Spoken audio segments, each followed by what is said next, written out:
saints and the Most High. All praise to Yahawah Ahchyam Ahchwathyam. We the saints of the Most High. All praise to Yahawah Ahchyam Ahchwathyam. All praise to the Most High. See these saints, we don't move like most guys. The light here so I can step with closed eyes and still see the enemy coming from both sides. Come to the saints and get sanctified. You ain't holy if you ain't got a saint to ride. I'm a saint for death and a saint for life. So it was probably the same in my ancient life. I was a man of sin that paid the price and still owe. So I'm trying to get my wages right. This for the masses. Yahawah been kicking our asses, cause we're the children of Israel, if you ask us. We the saints and the Most High. All praise to Yahawah Ahchyam Ahchwathyam. We the saints and the Most High. All praise to Yahawah Ahchyam Ahchwathyam. We the saints and the Most High. All praise to Yahawah Ahchyam Ahchwathyam. We the saints and the Most High. All praise to Yahawah Ahchyam Ahchwathyam. Well, and we them saints that sing a new song. It's our people dying every time we turn the news on. It's our people wearing capes, getting their coon on. For the ones who took it on, never putting you on. See, we dealing with the Stockholm syndrome. Talking to my people when they not gonna listen. They listen to these crackers, they got no wisdom, got no flavor. Shalawam, shalawam. Let's give all praises, honor, glory, esteem to the Most High Yahawah and His only begotten Son, Hamashiach Yahawashi. Peace and blessings, shalom to the four corners of the earth, to the Ahchyam, to the Ahchwathyam, brothers and sisters all around the world. Peace and blessings to you. Thank you for tuning in. For those that are tuned in and will tune in, we greatly appreciate it. Please do us a big favor and hit that like, subscribe, and share button, please, to help edify, continue to get this message out to one another. So we greatly, greatly appreciate it. I have my brother here with me. Is there anything that you would like to say? Give me 1 second. Go ahead, Ak. Hey, Shabbat Shalawam family. Thank you once again for tuning in. For myself, and I know I'll speak for the Ak as well. Thank you guys for tuning in. We really do appreciate it. Just like he mentioned, if you can go ahead and hit the like, subscribe, and share, that benefit us, the whole body as a whole, greatly. Before we start, I always like to ask if you guys can leave a 1 in the comment if the audio and the video are displaying properly. You know, if it's good. If not, let us know before we start, because we would hate to start and then the audio and the video will be kind of choppy or whatnot. So for the most part, if you guys can leave some comments, and I'll check them as we speak. Oh, okay. All praises to the Most High. We got 1, so that's good. So whenever Ahchwathyam is ready to start, let's go ahead and begin. Yeah, we got some 1s. So I guess we good on the audio and the video. Thank you, Jenny Wood. We appreciate it. It's been a lot going on, especially this week. For those who know, maybe not the younger ones so much, but the ones that are of age, in their late 20s, early 30s. One, we know September 11th is a big one, right? And this just passed, which was a great tragedy years ago, so which made it a big week, September 11th. 2, September 10th. I don't know, was he an activist? Who? He was an evil man. He spoke on a lot of different topics, a lot of different things. Most of the time, it had to do with minorities, African Americans, our brothers and sisters, Native Americans, and our Hispanic brothers and sisters. A lot of different topics that he spoke on, a lot of different things that he said. But he was taken out this week, Wednesday, broad daylight, on a university campus, shot in the neck, basically, what do they call it? Assassinated. I want to try to see if I can pull something real quick to show you who it is that we're talking about real quick. You got a comment? Go ahead. After that entire situation, the next day was the Thursday, I believe, everyone, not everyone, but there was a black college getting bomb threats because of the death of Charlie Kirk, saying that they were the ones to blame when it was a white one. Sure, it was. It was actually a young white boy from what we understand, 22 years of age, I believe. They showed footage of him actually jumping down off of the roof.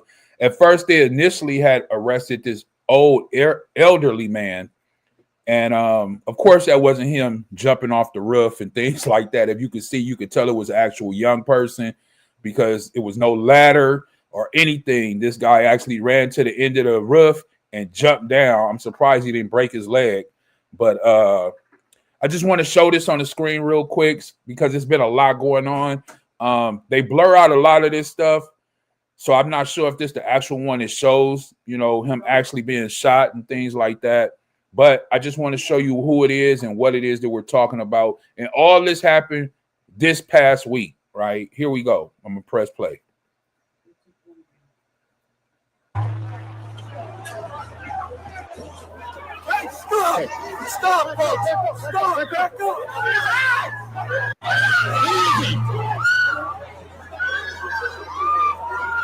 Amy, go.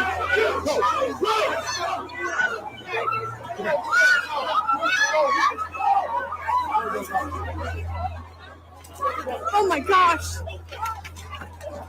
Oh my gosh. Oh my God. Oh my gosh. I hope Stop, folks. Stop. Back up. So there's many more scenes. Let me see if I can find one that's a little better. Let me see. We'll just click on this one real quick. There's many more that show a lot of different. It happened in broad daylight at an event at Utah Valley University. As Charlie Kirk addressed the crowd, a shot was fired. All of a sudden, I hear a pop. I just saw him grab, it looked like his neck, and there's just blood pouring out everywhere. And his eyes kind of rolled back. Kirk was rushed from the premises to the hospital. Kirk, a rising star in conservative politics and a fierce ally of President Trump. He is a co-founder of Turning Point USA, which advocates for conservative politics on university campuses. Well known to CBS News chief Washington analyst Bob Costa. I have covered Charlie Kirk for a long time. Have spoken to him at so many political events over the years. This is someone who has galvanized conservatives across the country. He is seen as someone who was really able to gather the Trump movement, especially those under 30, and make them into a force.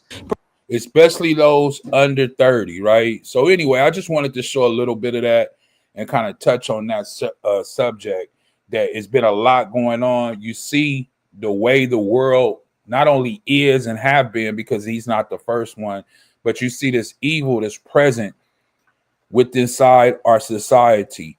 This happened on a university campus, many college kids, many people. You see people with their families, with their wives, children, fathers, everything. And yet they shot this man in broad daylight, like I say, in the neck. They said, my family said, a lot of the ones that showed the actual thing, because I seen it, they kind of took those down. But those people that did see it, I mean, it was a horrific thing because he actually got shot right in the neck, and then the blood just kind of, it was like a water fountain. He just started to kind of gush out, right? So imagine a little child, even an adult, sitting in the front row, and seeing something like that, the traumatic impact that it will have and the ripple effect that it will have, right? So we have all of these different things. And then let's not forget that they tried to assassinate who? Donald Trump. Remember, he was only grazed, I believe, in the ear. So when we look at these things that are happening, it shows you which way that this country is going in and how this country is. You have a question or comment? Go ahead. After I personally, I've seen the video of him getting shot. It was disgusting and disturbing. Yeah. The neck, the blood gushing out and stuff. Yeah. He was dead on impact. That's why he did like this and seized up, because the very impact of the bullet it sent him into shock, and he was dead on impact. They hit the vessel. But go ahead. I'm sorry. My comment was on after he got shot when everyone was running to him. His kids were there, and his daughter actually tried running to him because she was scared of the shot. There you go. She said his kids were actually at the event, right? And when they seen they dad get shot in the neck like that, they tried to go to him or towards him. They were scared of the noise, you know, that actual shot that everybody heard. So we're just showing you that these are the events that are happening inside of the nation that we live in, you know, and it's a lot else going on with outside this nation. Israel bombed somebody. It's just a lot going on in the world, right? But us as believers of the Most High, what should we be listening to? Which way should be our focus? Should we be worried about these type of things in the world? Yes, we know life is very precious, and it could be taken at any moment. And this is one of those eye openers that lets us know that, hey, you know, you could be going to just an event as those people thought they were going to just to hear somebody speak, but it could be your last time going. It could be your last time seeing your family. It could be your last moment here on earth. You just never know. That man did not know that that would be his death certificate that he was going to that day. He got up, he took a shower, he got dressed, kissed his wife, brought his kids, you know, as he's done many times to go speak somewhere. Believe me, he did not think that that would be his last time here on earth speaking at the University of Utah. You got anything you want to add?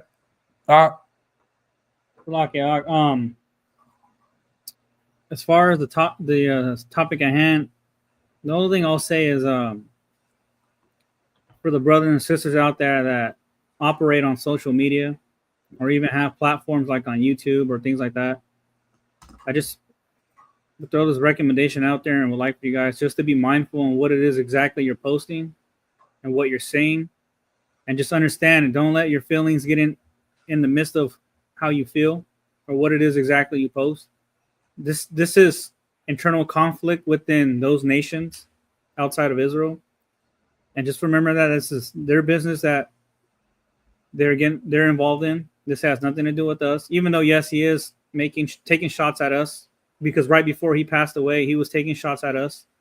But I say all that just to say, because one, we're using our feelings on how we feel about the other nations and saying things that are rash, you know, making comments that we really shouldn't be saying.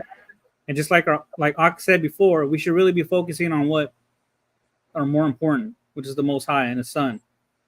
So I just caution you guys, just be careful on what it is exactly you're posting. And again, don't let your feelings get the best of you, okay? The most important thing is to focus on the Most High and the Son and what it is as a nation that we need to do. Because just as crazy and just as tragic as it was for that gentleman to die within his own nation, the same thing is taking place in the nation of Israel as we speak. So I just thought I'd say that. God.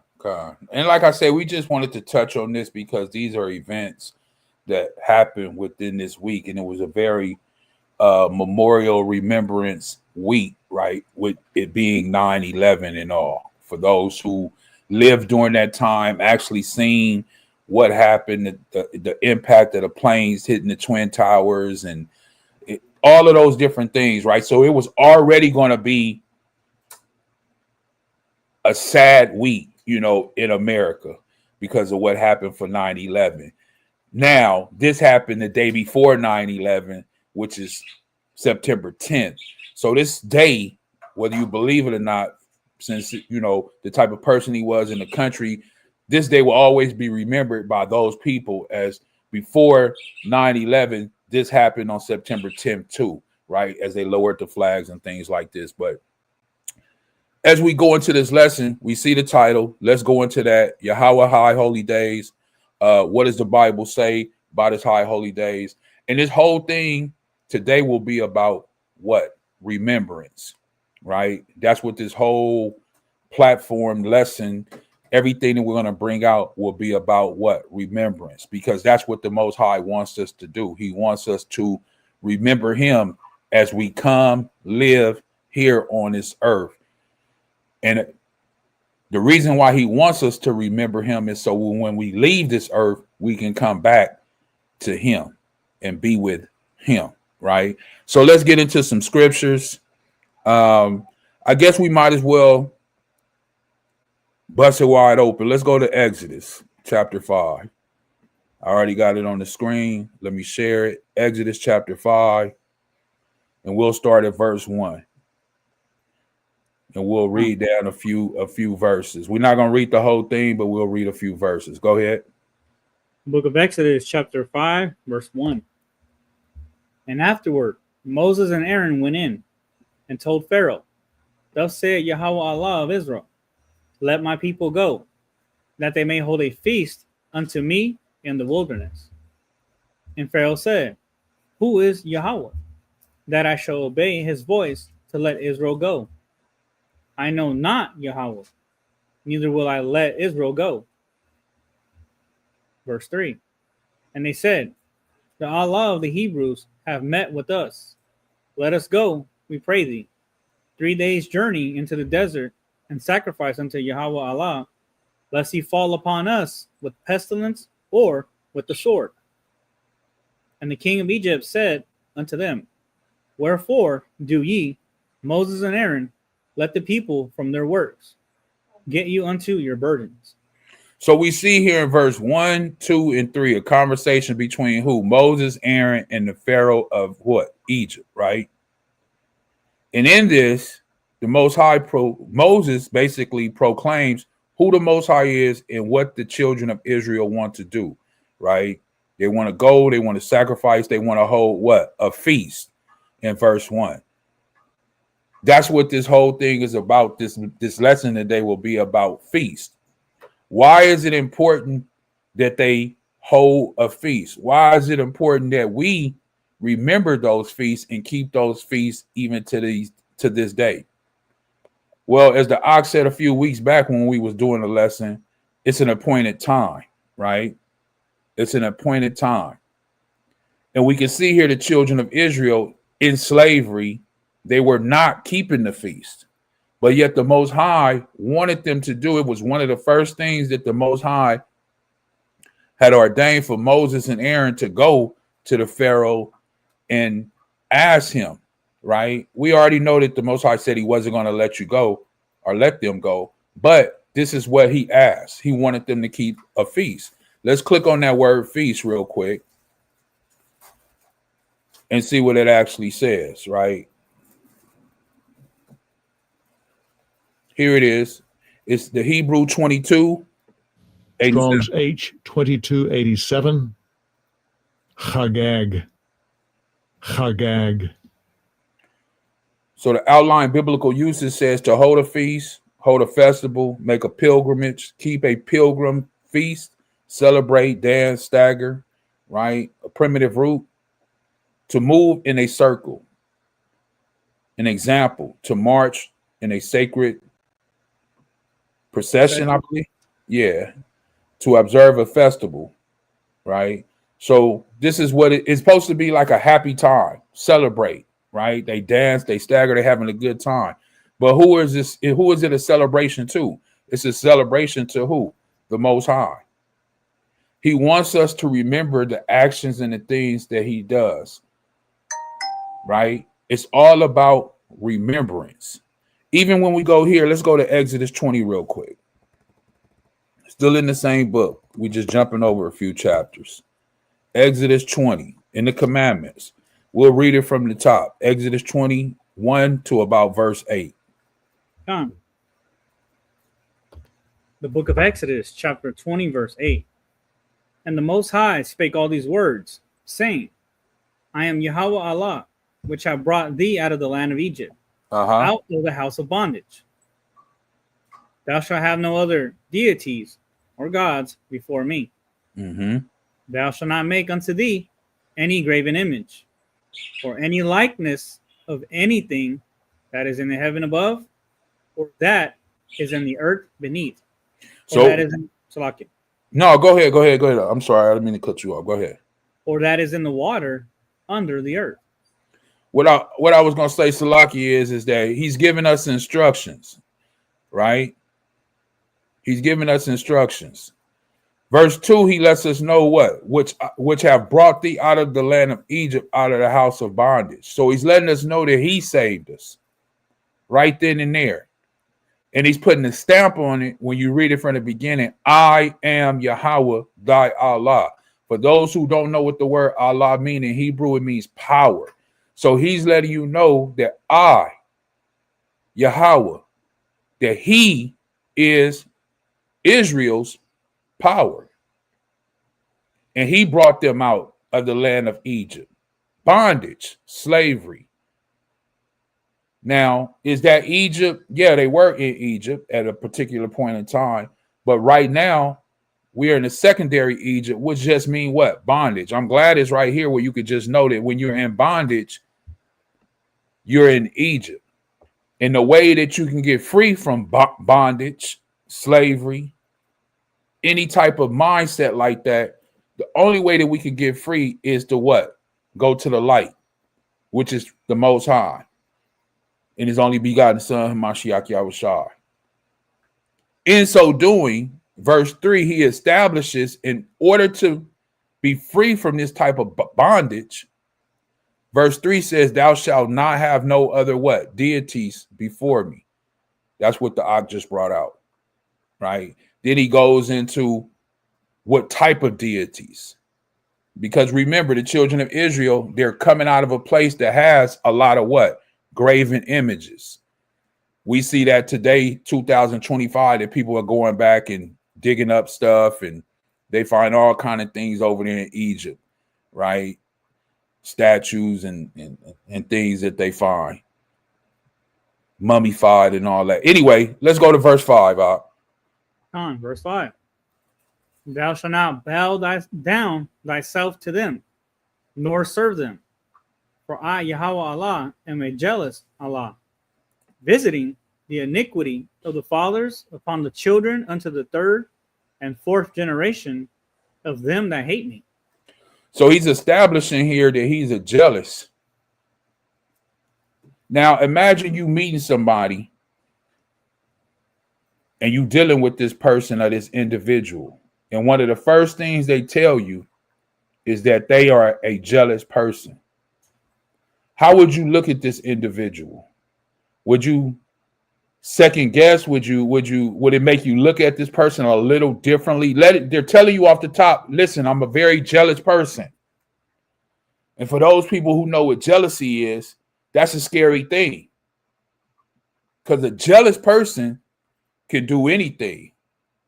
Mm-hmm. You don't know which way they're going to go, right?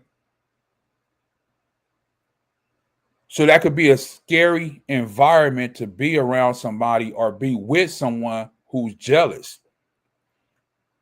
And then he even goes into greater detail to let us know how jealous he is. He says, visiting the sin of the fathers upon the children unto the third and fourth generation of them that hate me. So it's not only with you that he has a problem with. He got a problem with your children, your grandchildren, and your great-grandchildren, and sometimes even your great-great-grandchildren. That's how jealous he is. It doesn't just stop with you. We're talking about, what he say, 3 and 4 generations. You dead and gone. You been gone. We talking about 4 generations later. You don't even know these people. But yet they have to deal with the sin and the hate that you had in your heart against the Most High. Like, that's the level of thinking he's on. And he's telling you he's jealous. But then he, just like our Father, as he does in verse 6. Go ahead, Ak. Verse 6. And showing mercy unto thousands of them that love me and keep my commandments. Mm-hmm. Thou shalt not take the name of Yahawah Allah in vain, for Yahawah will not hold him guiltless that taketh his name in vain. Verse 8, remember the Shabbat, or the Sabbath day, to keep it holy. Salakia, right there. So in these 10 commandments that he's given the children of Israel that he's speaking to, right? One of the key components right here, as he says in verse 8, remember the Sabbath day to keep it holy. Why would he say that? Why would he tell Moses at this time, or just the children of Israel? Because right now, all of the children of Israel, the men, are hearing this. Why would he tell them to remember it? They already heard about the Sabbath. They knew about the Sabbath, right? Back in chapter 16, when they started to receive the manna and how they had to, get a double portion on the prep day, basically on the 6th day, for the next day was the 7th day. So they knew about it. Why is he telling them to remember the Sabbath day and to keep it holy? What's the emphasis on that? Maybe because a lot of people are going to forget a lot of stuff. A lot of people are going to forget a lot of stuff? Okay. Yeah, and he's just making it a point, like, if you kind of like saying, like, if you do forget things, at least just remember this. Right. Okay. She said if you kind of forget some things or you do forget, make sure that you remember the Sabbath, right? Anybody else? What you got something out? The only thing I'll add to that, Slakia. The only thing I'll add to that is just like the examples I like to give. Just like as a father to his children, there has to be a consistent reminder of things that are required. Mm-hmm. So it's not only here in Exodus, but in many of the books before or after, he speaks about the Shabbat. So it's like a consistent reminder, like continual reminder, really, just so it's on our mind at that point. Khan, I want to show something real quick, right? Because we think about we think about feast days, we think about all these things, right? Now, let me show you something real quick that I pulled up earlier on Google, simple Google search, right? Feast days, right? When you look into that, deeper into the Bible, as the Og brought out, like I say, a week or two ago, an appointed time, right? An appointed time of something that we have to remember. As he just read in Exodus 20:8, it says, remember the Sabbath day to keep it holy. That Sabbath day is an appointed time, meaning every 7th day, we have to keep that day what?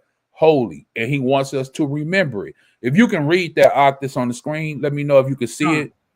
Yes, sir. AI overview. An appointed time is a specific time that has been predetermined, fixed, or agreed upon for an event, meeting, or task. Salakia, predetermined. So this was already predetermined by who? The Father and the Son. So when people say that they don't have to keep the Sabbath, or they don't have to keep the feast days, or they don't have to, remember what an appointed time is. As the Og just read, a specific time that has been what? Predetermined. Before we were put here, this was already laid out. Go ahead, I'm sorry. It signifies a set moment that all parties are expected to adhere to, or a future point in time that has been scheduled. The term is used in a general sense for prearranged activities and also has a significant specific meaning in religious context, particularly in the Bible, referring to the sacred festivals or the Most High's predetermined timing for events. We'll just read a couple of these general definitions. Go ahead. General definition. Prearranged.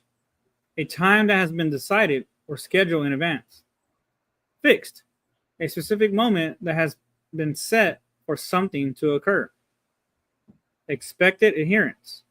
It implies that all involved are expected to be present or follow the plan at the exact time. Expected to be present or follow that plan at that exact time, right? So I just wanted to show that real quick. The importance of what, as we go back to the scriptures, let me share the screen again, of the remembrance, as he said and Exodus 20, right? All these that we're reading are what? Appointed times. The Sabbath day is an appointed time.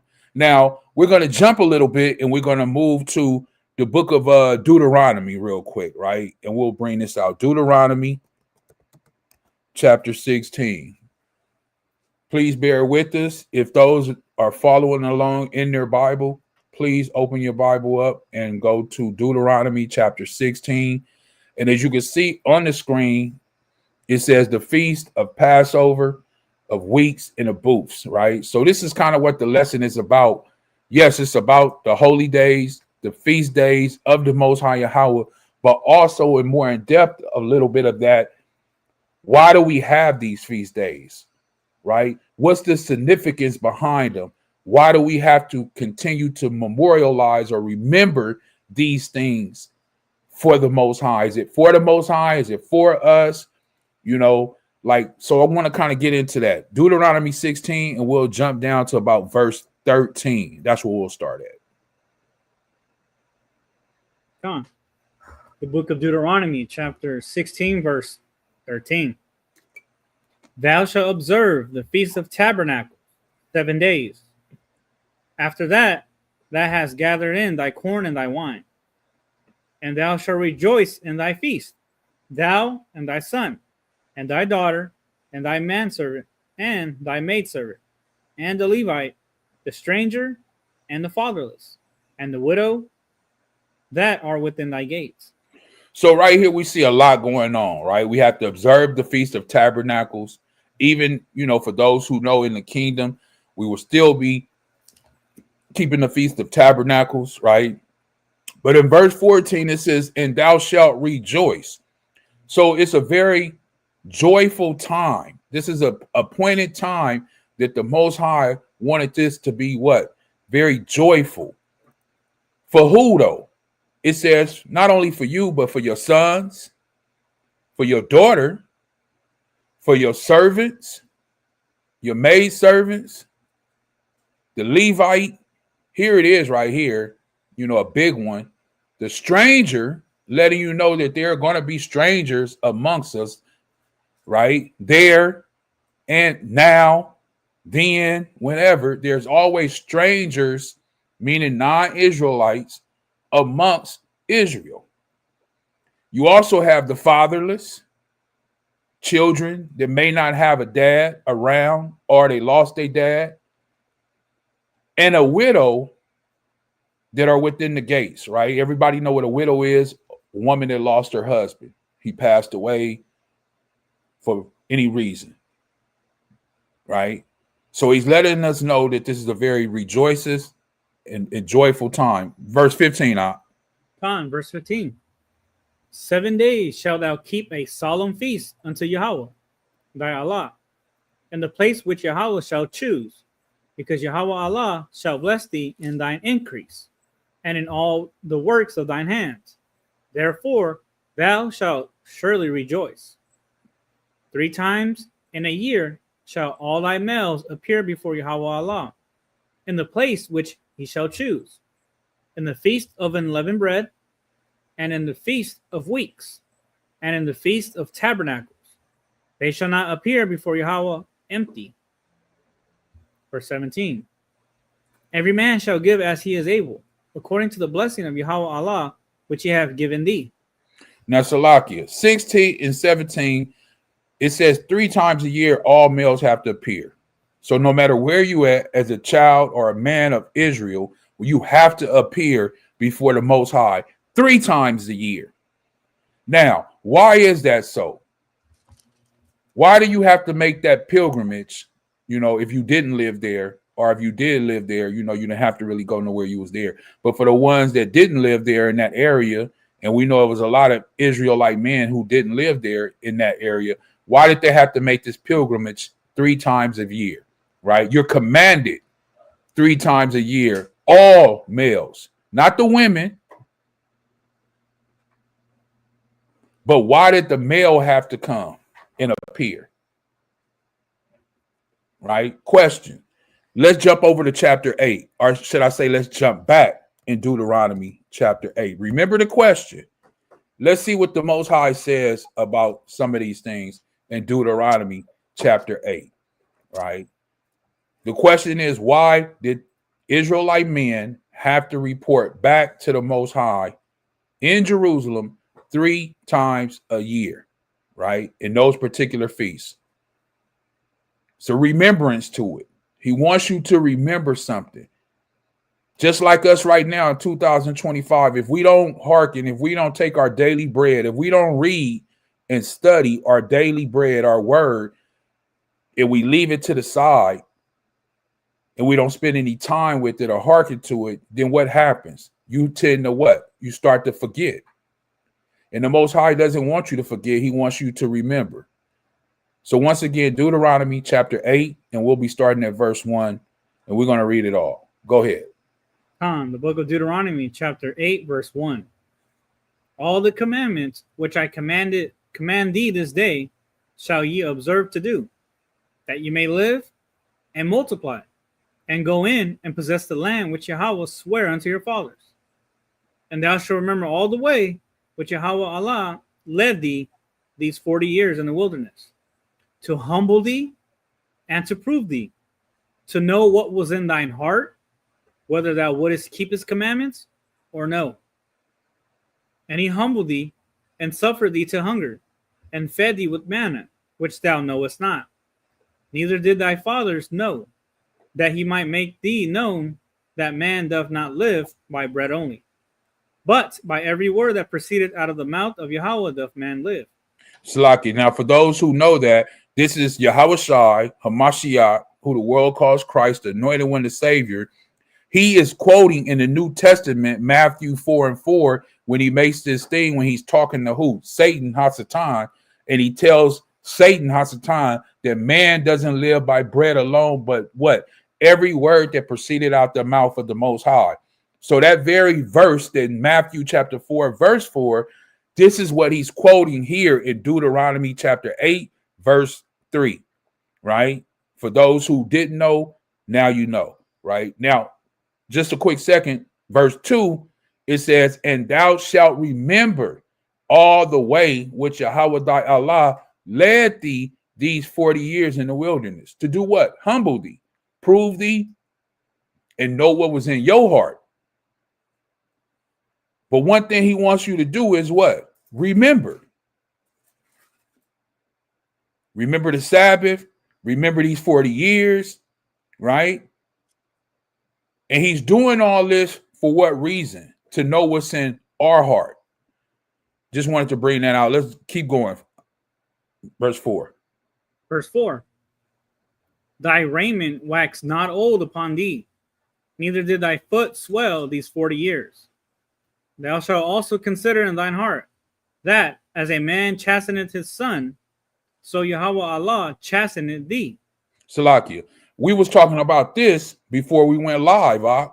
You know, and who knew that this was going to come out through the lesson, right? When we was talking about the son and we was talking about chastising and things like that, right? Keep going. Verse 6. Therefore, thou shalt keep the commandments of Yahweh Allah to walk in his ways and to fear him.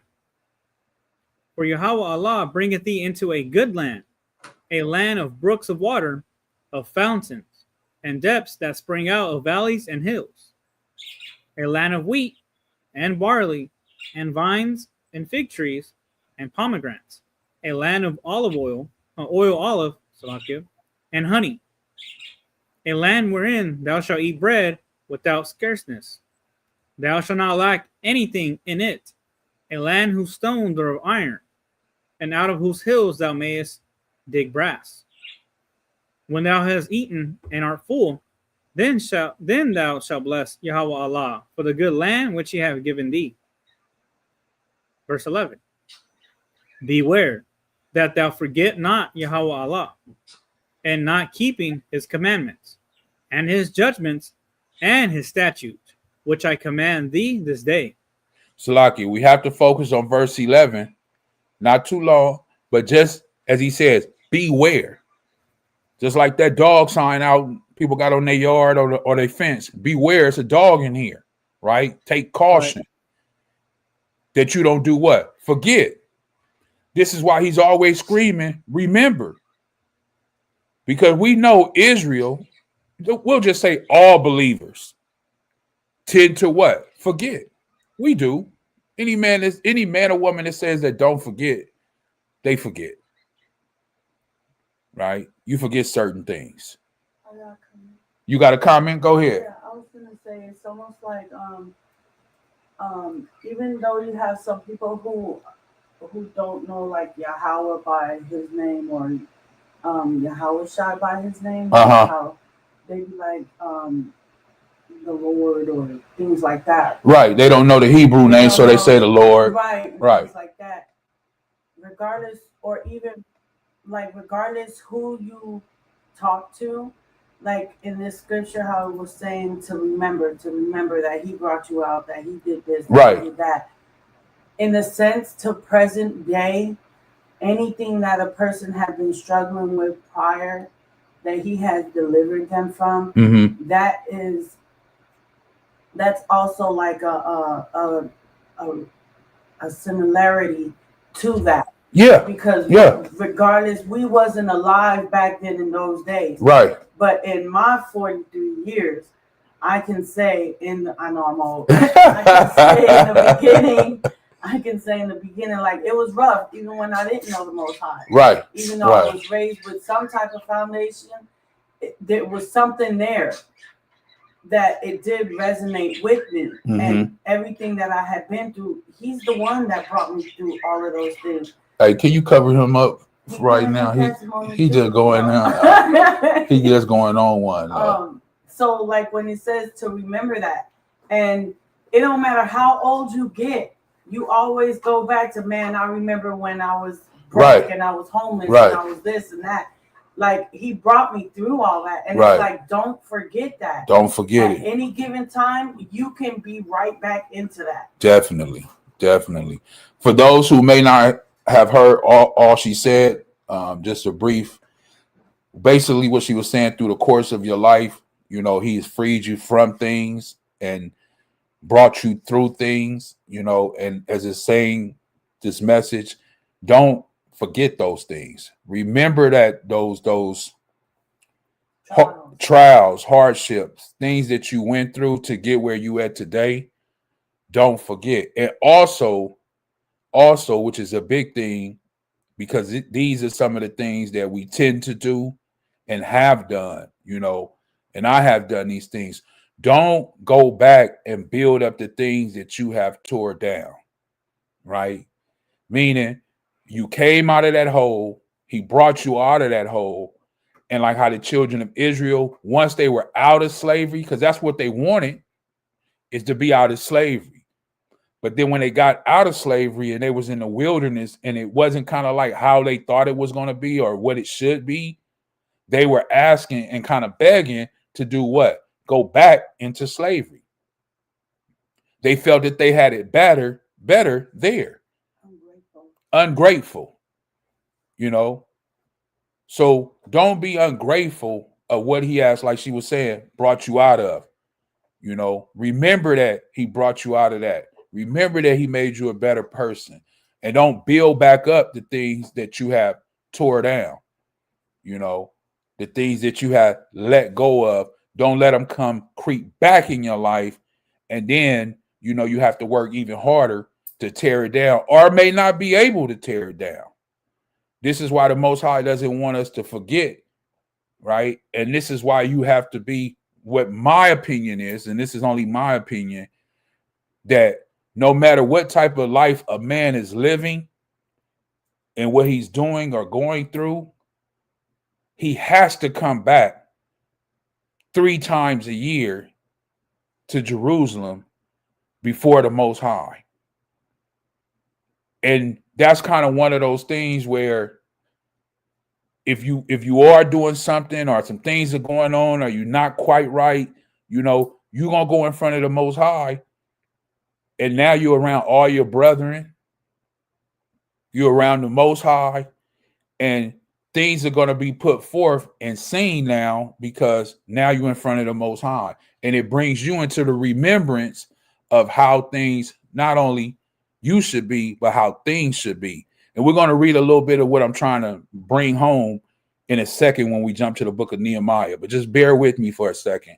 But verse 11, it says, beware that thou forget not, right? Don't forget. Keep reading now. Go ahead. Now, unless you have something you want to add. No, sir. Go ahead. Verse 12. Lest when thou hast eaten and art full, and hast built goodly houses, and dwelt therein, and when thy herds and thy flocks multiply, and thy silver and thy gold is multiplied, and all that thou hast is multiplied, then thine heart be lifted up, and thou forget Yahweh Allah, which brought thee forth out of the land of Egypt, from the house of bondage. Now, notice, Salaki, he gave you all of those things, how you built up now, you know, and that happens. That happens to people, you know. You didn't have no job, you didn't have nowhere to live, you didn't really have anything. But then you build yourself up. You know, you got you a car now. First of all, you got you a job, you making money. Now you got you a car. Now you got your own apartment, you know. Now you living kind of good. You got money in the bank. You got things going on. But before you didn't have that, you know, when you woke up, you used to jump down and pray. You used to make sure you was, on the Shabbat, you did this. A lot of different things you did. But as you started to grow, you kind of started to what? Forget about the Most High. Because now when you get up, you got to go to work. So you used to get up and pray. But now you kind of got to get up, take your shower, get dressed, and then you out the door. So now you forgot you don't pray no more. You just go to work. You know, now you got the apartment and the car. Now you don't say thank you to the Most High. It's you who doing it. You know, you hear people all these times, especially on social media. I did this. I did that. I got it from the bottom. I got it from the mud. You know how these people say things. But the Most High is letting you know, don't forget, whatever you got, I gave it to you. Go ahead, Ak, verse 15. Verse 15. Who led thee through the great and terrible wilderness, wherein were fiery serpents and scorpions, and drought, where there was no water, who brought thee forth water out of the rock of flint, who fed thee in the wilderness with manna, which thy fathers knew not, that he might humble thee, and that he might prove thee, to do good at thy latter end. And thou say in thine heart, my power and the might of my hand have gotten me this wealth. But thou shalt remember Yahweh Allah, for it is he that giveth thee power to get wealth, that he may establish his covenant, which he swore unto thy fathers, as it is this day. Salaki, I got to stop right there, 17 and 18. Right? 17 and 18. I know I had just said it, but just to see it on the screen and let it resonate with you. Once again, here's that word, what? Remember. We have to remember it is the reason why you have your children, your wife, your job, your car, your health, breath inside your body. The reason you're up today, he says, remember, it's me. It is the Most High Yahweh, thy Allah, thy power. For it is he that giveth thee power to what? Get wealth. Everybody wants to be rich. Everybody wants wealth. Well, did you know you need to serve the Most High to get it? That he may establish his what? Covenant. That he swore by the fathers. But a lot of times in our heart in verse 17, we like to have and give honor and glory to ourselves and say, it's my power, my might. I've done this. I did it, you know, and we have to just remember that it's not us that does it. It's the Most High that does it. I'll share something with you, and I hope she don't mind me sharing this with you. Sometimes we go through rough patches, right? To where we just barely making it, right? But something to happen to where either maybe they get more hours, you know, and they're able to get a few more hours on the check, or apparently something happened from the past, and you'll get a check or something in the mail or something like that, for something that you may have canceled, and they kind of send you a reimbursement or $150 or something, like you had canceled something and this is like the remaining balance of or something, and you didn't know that it was coming, but you needed that. One thing that's always brought to my attention, and she always says this, is that money or whatever it is going to help us in the long run. The Most High knew that we was going to need that, and he sent that for this particular reason. And she always says it always works out like that. Am I right? It always works out like that. I knew when I got that money, I said, man, I better hold on to it. And sure enough, hold on to it, to the bills and everything. And you needed that. And the Most High sent it. Why? Because he is there to help us. He gives us the wealth. But he just wants us to remember him. Give him the honor. Give him the glory. This is what appointed times, feast days, all these things that we're reading about is about, really. That's really what it's about. It's about a remembrance of the Most High. And in those particular appointed times of remembering him, he wants us to be very joyful. Like I say, that's the next thing we're going to go into. Let's finish this one up. Verse 19. You said something that I've went through myself in life, and I just throw it out there. I'll just throw it out there. And please do not do this until after the Shabbat. Do not do this until after the Shabbat. Again, I'm gonna say it one more time. Disclaimer. Do not do this until after the Shabbat. Maybe one more time. Do not do this until after the Shabbat. But for those that have worked a few jobs, maybe one job, or maybe have done things in life, and that requires a transaction. For those who do not know, sometimes you can claim your unclaimed wages or anything like that, a settlement online. So just look up unclaimed money or wages in California or wherever you may be, and you may have some money waiting on you. It's happened to me, and I'll leave it at that. She say duly noted. And those type, hey man, and those type of things happen. Those type of things happen. Like, man, I remember just a little story real quick, that years had went by, a couple years went by, and I wasn't even working with this company no more. And the company actually went through a lawsuit. Like, some people sued the company, and they actually went through a lawsuit, and they got a settlement. Me too. And I didn't know anything about it. Just so happened a buddy of mine that I work with, he called me one day out the blue. I hadn't spoke to him in a long time. And he said, man, did you get your check? And I said, what check? He said, man, they mailed us our checks. Everybody got checks. And I said, man, well, I moved from where I used to live when I worked with that company and things like that. And he said, well, you better get in contact with the lawyers and everything, because, you may have money waiting on you. And sure enough, I contacted them. They say, yeah, we had mailed it out, but it came back to the post office because you didn't live there. So they said, give us your new address. And sure enough, they mailed me a check, man. And I didn't even know that I didn't even know it was there, like you say.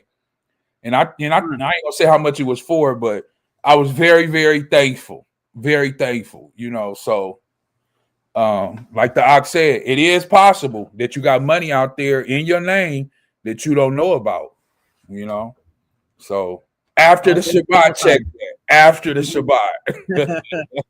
And remember, it was the Most High. We're talking about his word. It was the Most High. Yeah, it definitely was, because we needed that at that time. We had just moved. It was everything was on the fence. We didn't know what was going to happen. It was one of those trial moments where we just didn't know if it was going to make or break.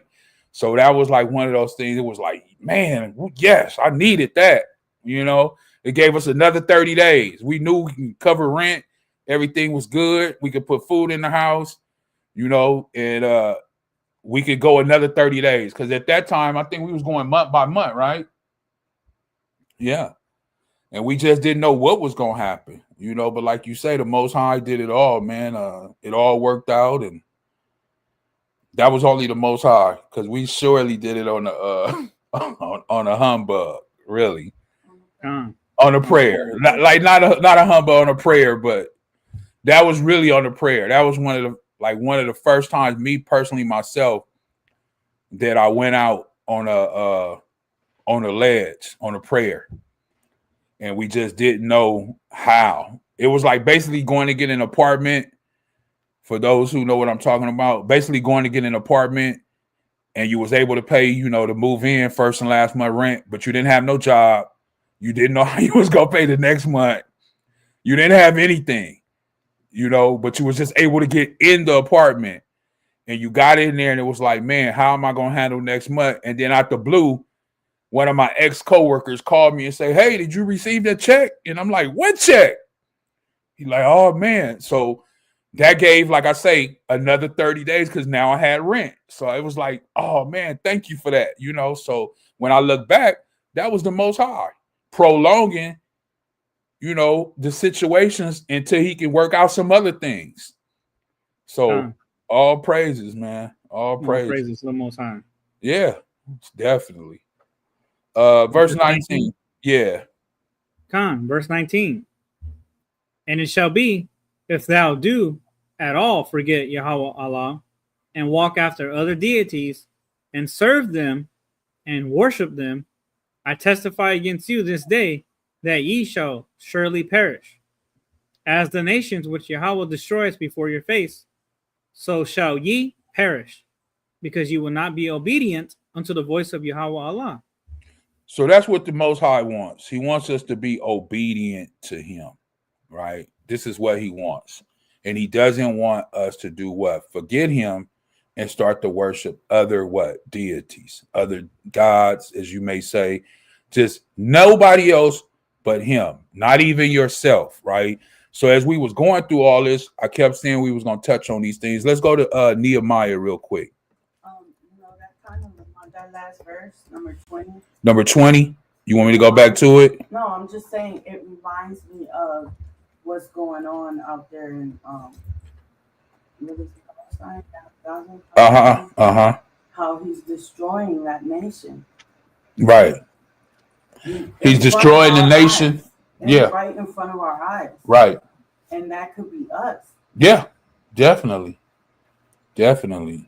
She says it's basically showing us, for those who couldn't hear, in front of our eyes, the things that's going on right now in Gaza, how he's destroying and bringing war and all of these discomforts to those people that are over there right now, right? And like she was saying, that could definitely be us, right? So a lot of people, they look at America like, oh, we're being part of a genocide because we're doing that, and it's not us doing that. Right. That's the Most High doing his own will. Well, we know that. They don't understand that. No, they don't understand that. You know, and the scriptures does say the people would not understand. You know, so they don't understand. It's not us, like they say, America's committing a genocide, but it's not us just because we live here. You know, it's the Most High.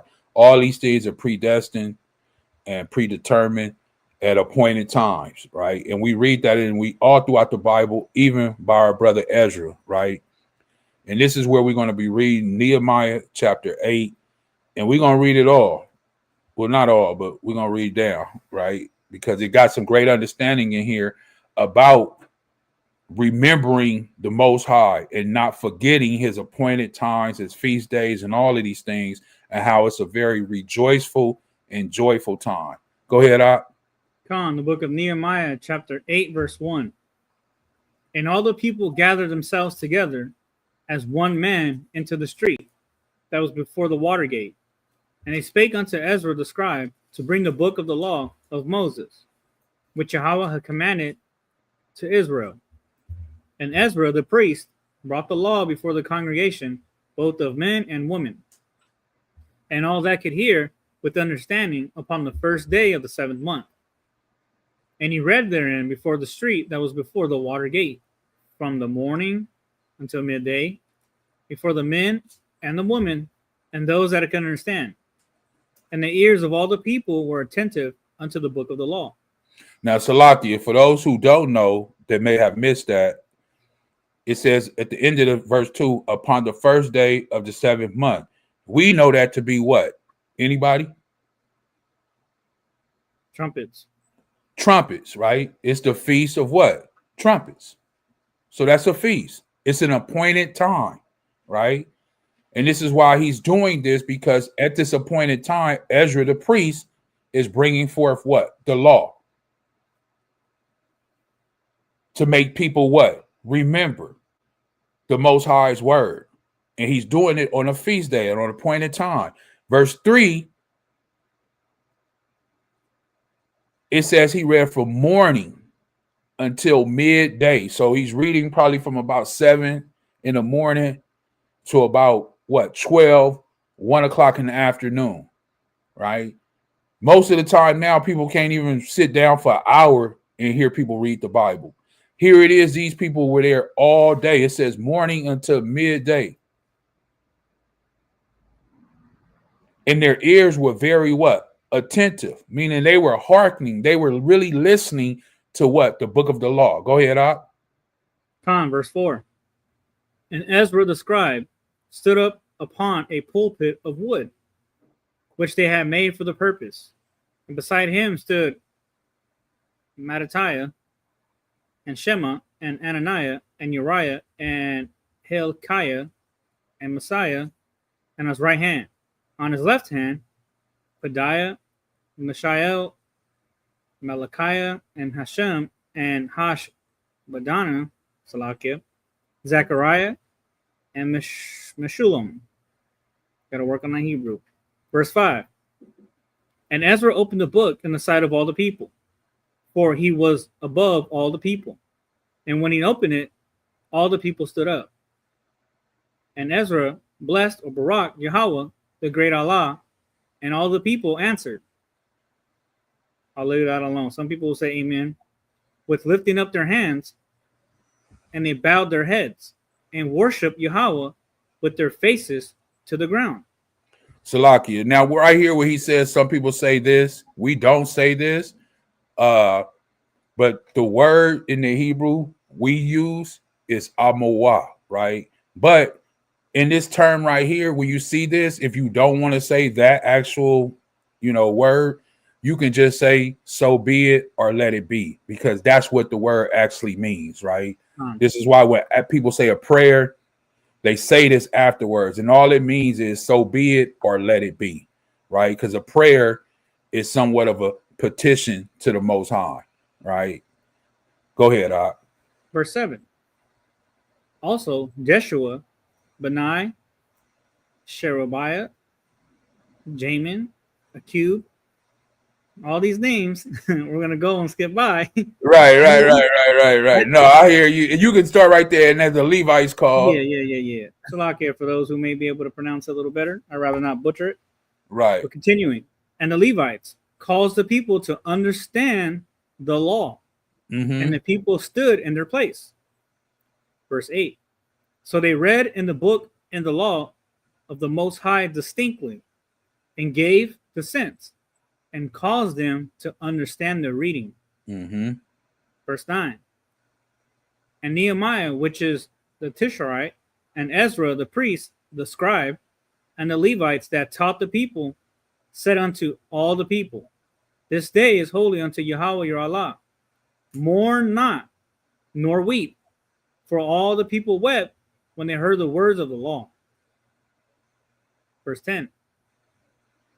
Then he said unto them, go your way, eat the fat, and drink the sweet, and send portions unto them for whom nothing is prepared. For this day is holy unto Yahweh. Neither be ye sorry, for the joy of Yahweh is your strength. Salakia. Now, 9 and 10, it lets us know something right there. Of course, the day is holy. What day is this again? Trumpets. Feast of Trumpets, right? So this appointed time is a holy day. It's a Kodash day in the Hebrew. It's set apart. You have to sanctify it, right? The same way how it is about in Exodus 20 and verse 8, what we read earlier, remember the Sabbath day, right? And he's telling you these days, these appointed times are not to be what? You cannot be mournful. You can't be crying. Wept means to cry. He said this is a very joyful time. Eat the fat, drink the sweet, send portions to them who don't have nothing. Why? Because this is a Kodash day in remembrance of the Most High Yahawah. He is your what? He is our strength. That's where we get our strength from. Go ahead. Verse 11. So the Levites stilled all the people, saying, hold your peace, for the day is holy. Neither be ye grieved. And all the people went their way to eat and to drink and to send portions and to make great mirth, because they had understood the words that were declared unto them. They understood the words that were declared to them. Before that, they didn't have the discernment. And this is why they cried on a joyful day, because they lacked the discernment, knowing that this was an appointed time for the Most High, and the Most High doesn't want you to be at a mourning state, tearful state, sad. He wants you to be joyful, because this is a joyful time to him. You have to understand this in the spiritual sense. You're blowing what? The trumpets. A lot of times when the trumpets were blown, when they were given to the commands were given to the Levites and different people to blow the trumpets, it was to what? Go to war. It was for the feast days. It was to assemble the congregation. You can read about a lot of that in the book of Numbers, chapter 10, and go into some of those things, right? About how they blew the trumpets. And did you blow one trumpet? Did you, if you blew two trumpets? What all these the intel of it, the detail of it, right? Like I said, that's in the book of Numbers, chapter 10. Let's keep going. Verse 13. And on the second day were gathered together the chief of the fathers of all the people, the priests and the Levites, unto Ezra the scribe, even to understand the words of the law. Notice it said the second day. So the first day is past. They done with that, right? Now this is the second day. I just want that to be clear. This is the next day. Go ahead. Verse 14. And they found written in the law which Yahweh had commanded by Moses, that the children of Israel should dwell in booths in the feast of the 7th month. At this appointed time in the 7th month, the children of Israel should dwell in the booths. What feast is that? Does anybody know? You said the booths? Yeah, what's the name of that feast other than booths? Tabernacles, right? So this is what it's speaking about here in Nehemiah chapter 8, verse 14. It's speaking about the feast of what? Tabernacles, better known as the feast of what? Booths. In the 7th month, that appointed time, in that 7th month, he wants you to what? Remember. What does he want you to remember about this in the 7th month? What is it that he wants you to remember? Anybody? I think the coming being like Exodus, like the Exodus. Of being what? In the wilderness. Right. And how our ancestors slept in what? Tents, booths. Never to get so high and mighty. That means, if you was here now, just hypothetically, you was worth $50 million. And you okay, 10 million, Just the state that you're in right now. We're in a house. We have things, but remember, as we go out. Well, I was trying to show how a person can be at the bottom and then be like way at the top. As he said, the more wealth, and like we read earlier in Deuteronomy, the more wealth and the more things that you get. Now you have that big old house. Now you have that nice car. Now you have that money in the account, and you tend to forget about the Most High. These are things like this that it brings you back to reality once again, because if the temple was still standing, right, we would have to go back to where? Jerusalem, right? Because this is an actual feast that the men are commanded to what? Come back. Remember when we read earlier 3 times a man has to come back? These are one of the times that you have to come back. I believe it's Passover, the Feast of Booths, and First Fruits, right? If I'm not mistaken. So this is an appointed time for you to what? Remember. And like she said, even us today, just in a normal home, apartment, you know, you have those amenities, as we would say, to bring you back to reality, to go sleep in a tent, to leave out of that home with the heater on or the air on or whatever it may be, the TV and all those amenities that you have, the comfortabilities, but to go back and live in a tent for that week or for that 7 days, you know, in a booth, as our ancestors did under what? The firmament. You know, it's a remembrance thing. He wants us to remember. So I just wanted to speak on that. Go ahead, Ak. Verse 15. That they should publish and proclaim in all their cities and in Jerusalem, saying, Go forth unto the mount and fetch olive branches and pine branches and myrtle branches and palm branches and branches of thick trees to make boots, as it is written. Mm-hmm.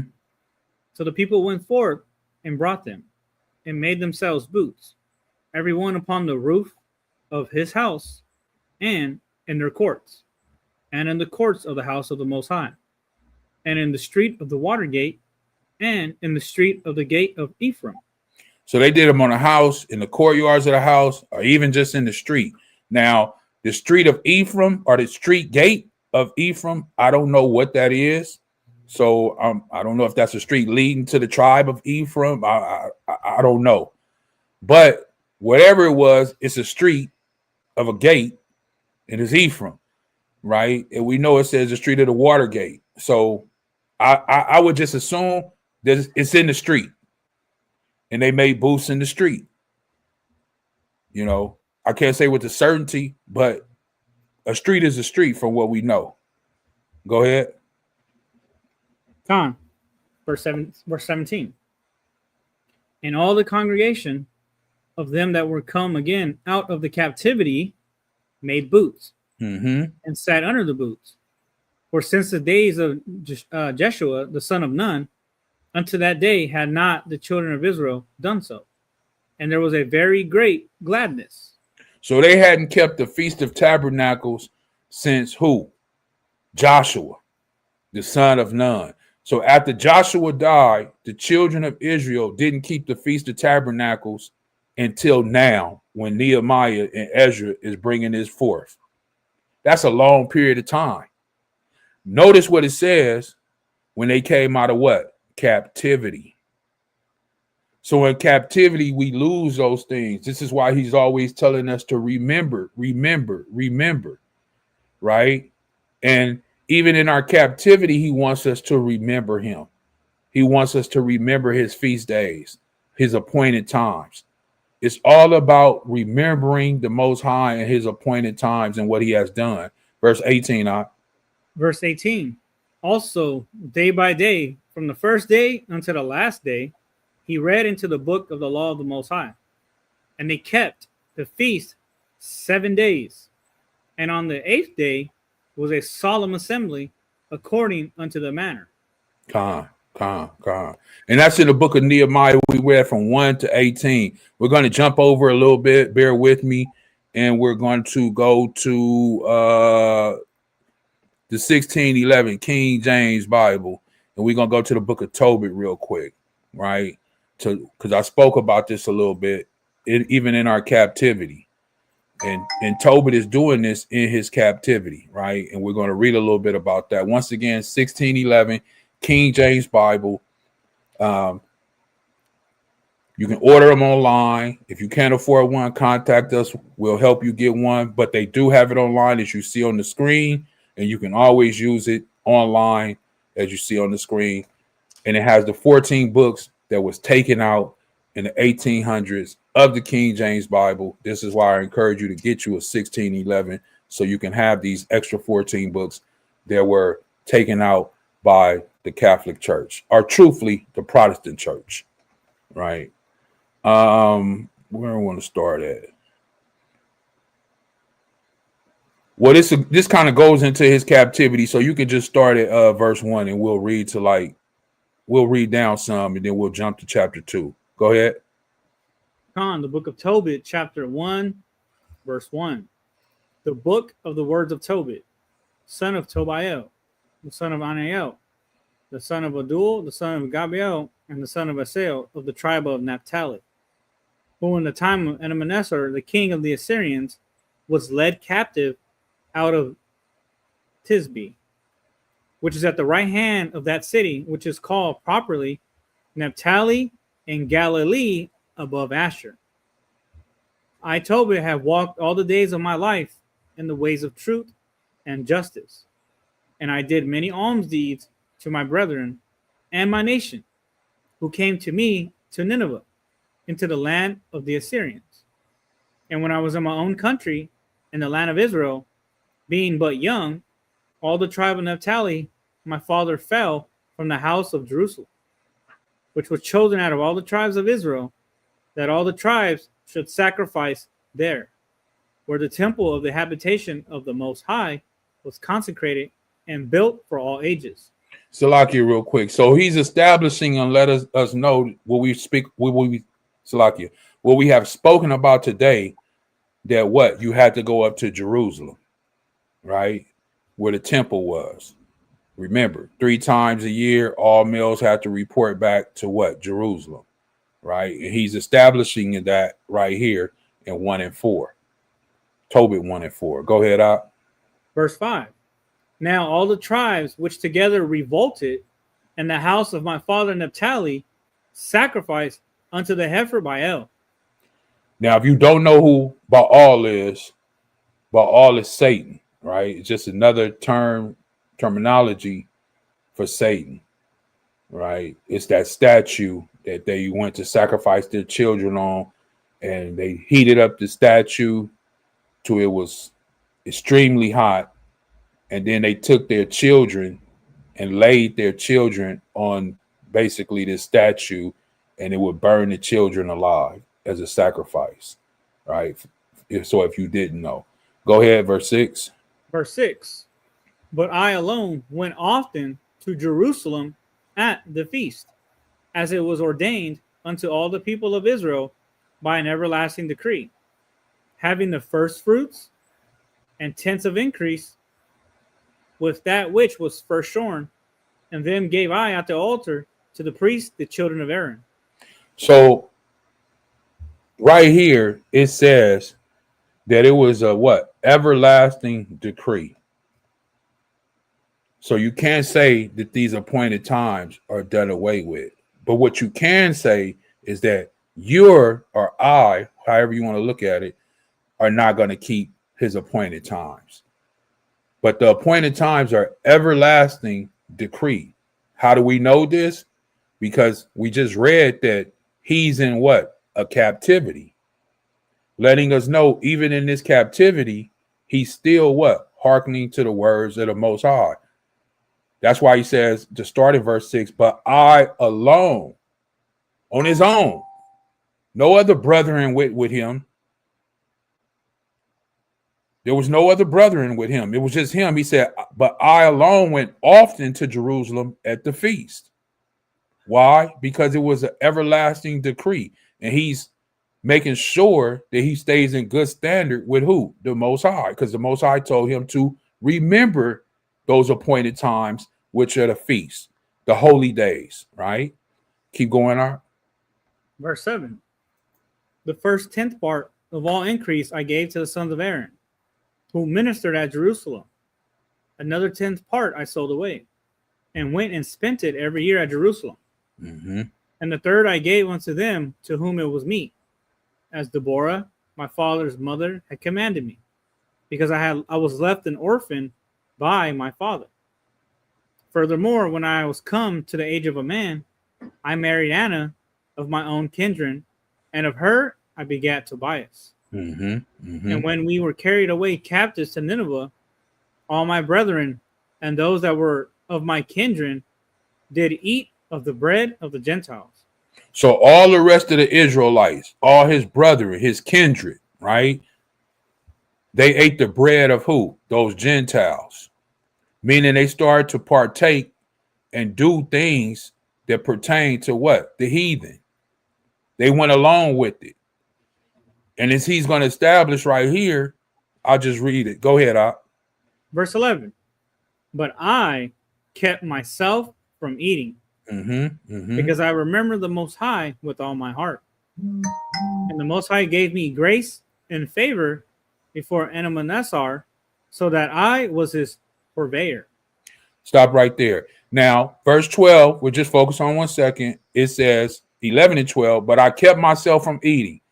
Just like Daniel and all of the rest, he didn't partake in those things of who? The heathen, right? The Gentiles.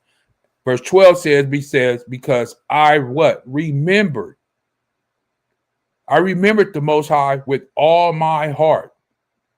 So since he had that remembrance of the Most High, he wouldn't allow himself to be given over to who? As it says, the Gentiles in verse 10, like all his brethren.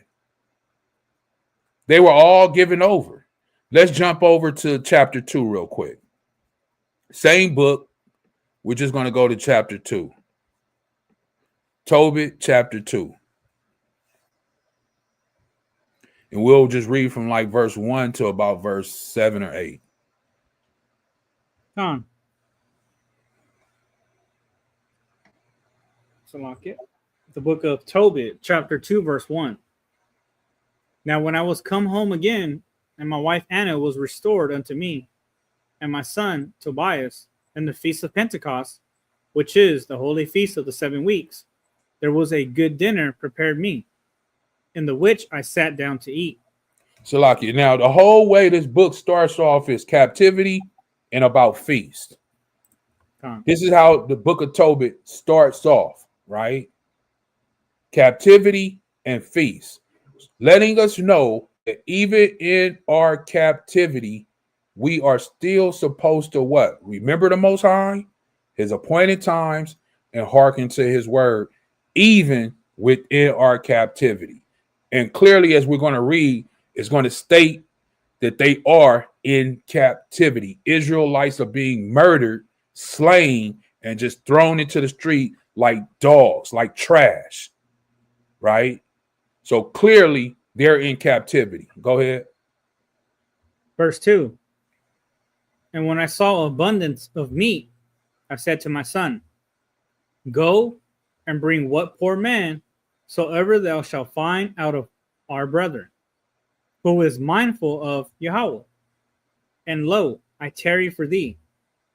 But he came again and said, Father, one of our nation is strangled and is cast out in the marketplace.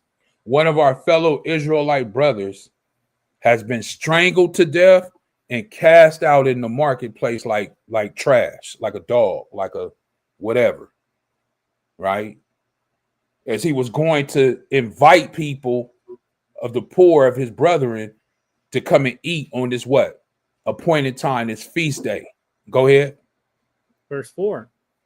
Then before I had tasted of any meat, I started up and took him up into a room until the going down of the sun.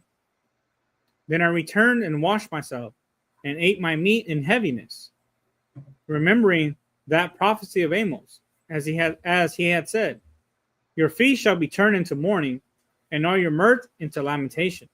That's still going on today, right? That's still going on today, and that's something that what we should remember, that it's a prophecy of what? Amos. Are not our feasts turned into mourning? Yes, we still celebrate the feast. Yes, we still hearken. We still have a remembrance of it, right? But it's still a sad, at the end of it, you know, the foundation of it, it's still a sad moment because we can't celebrate it and we can't get the whole essence of it because we can't go to our land, right? We're separated at this appointed time from the Most High. Yes, it is a joyful time, and we do participate, and we are joyful at that time, but it's always deep inside the heart. It's still always something a little missing, because of all of the brethren can't come together, because you're not a part of this congregation or that congregation. It wasn't like that. when all men had to report to what? Israel 3 times a year, or Jerusalem 3 times a year. And all the brethren was there. All the different tribes, Judah, Naphtali, Asher, you know. And just to see each other and love each other and hug each other, you know, and had the booths and all these different things, it's still an essence of missing that. So it's still a sad time of mourning, you know, when you really think about it. Go ahead. Just to add to that, just like in Tobit's case, there was one of his own brethren strangled. Even when we're in the midst of our feast and enjoying it, there's still men, women, and children out there of the nation that are without food. They're dying. You know, things like that are still taking place even while we enjoy the feast. God. So even that in itself, you know, is a reminder of where we're at in today's time. You know what I mean? Just as Tobit, just as Tobit. God. And remember, it's a prophecy, you know. So these are why we go through certain things that we go through. Is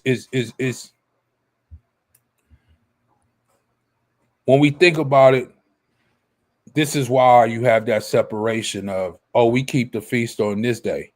Oh, we keep the feast on that day. Oh, we keep Shabbat like this. Oh, we keep Shabbat like that. The reason this is because these are prophecies that has to do with what? Mourning, separation, lamentation. That makes the heart sad. That all brethren can't come together on this one day, which is supposed to be an appointed time, which causes what? Confusion. But the Bible actually says that the Most High is not the author of confusion. So why is there confusion? Is that not contrary? Why is there confusion when the Most High said he's not the author of confusion? There should not be no confusion. There should be appointed, set a time, and that's it. And everybody that is an Israelite should just hearken to it. No matter who you are part of or what congregation you're a part of, this should be the day, and that's the end of it. And everybody is going to celebrate it on this day. And we can all come together.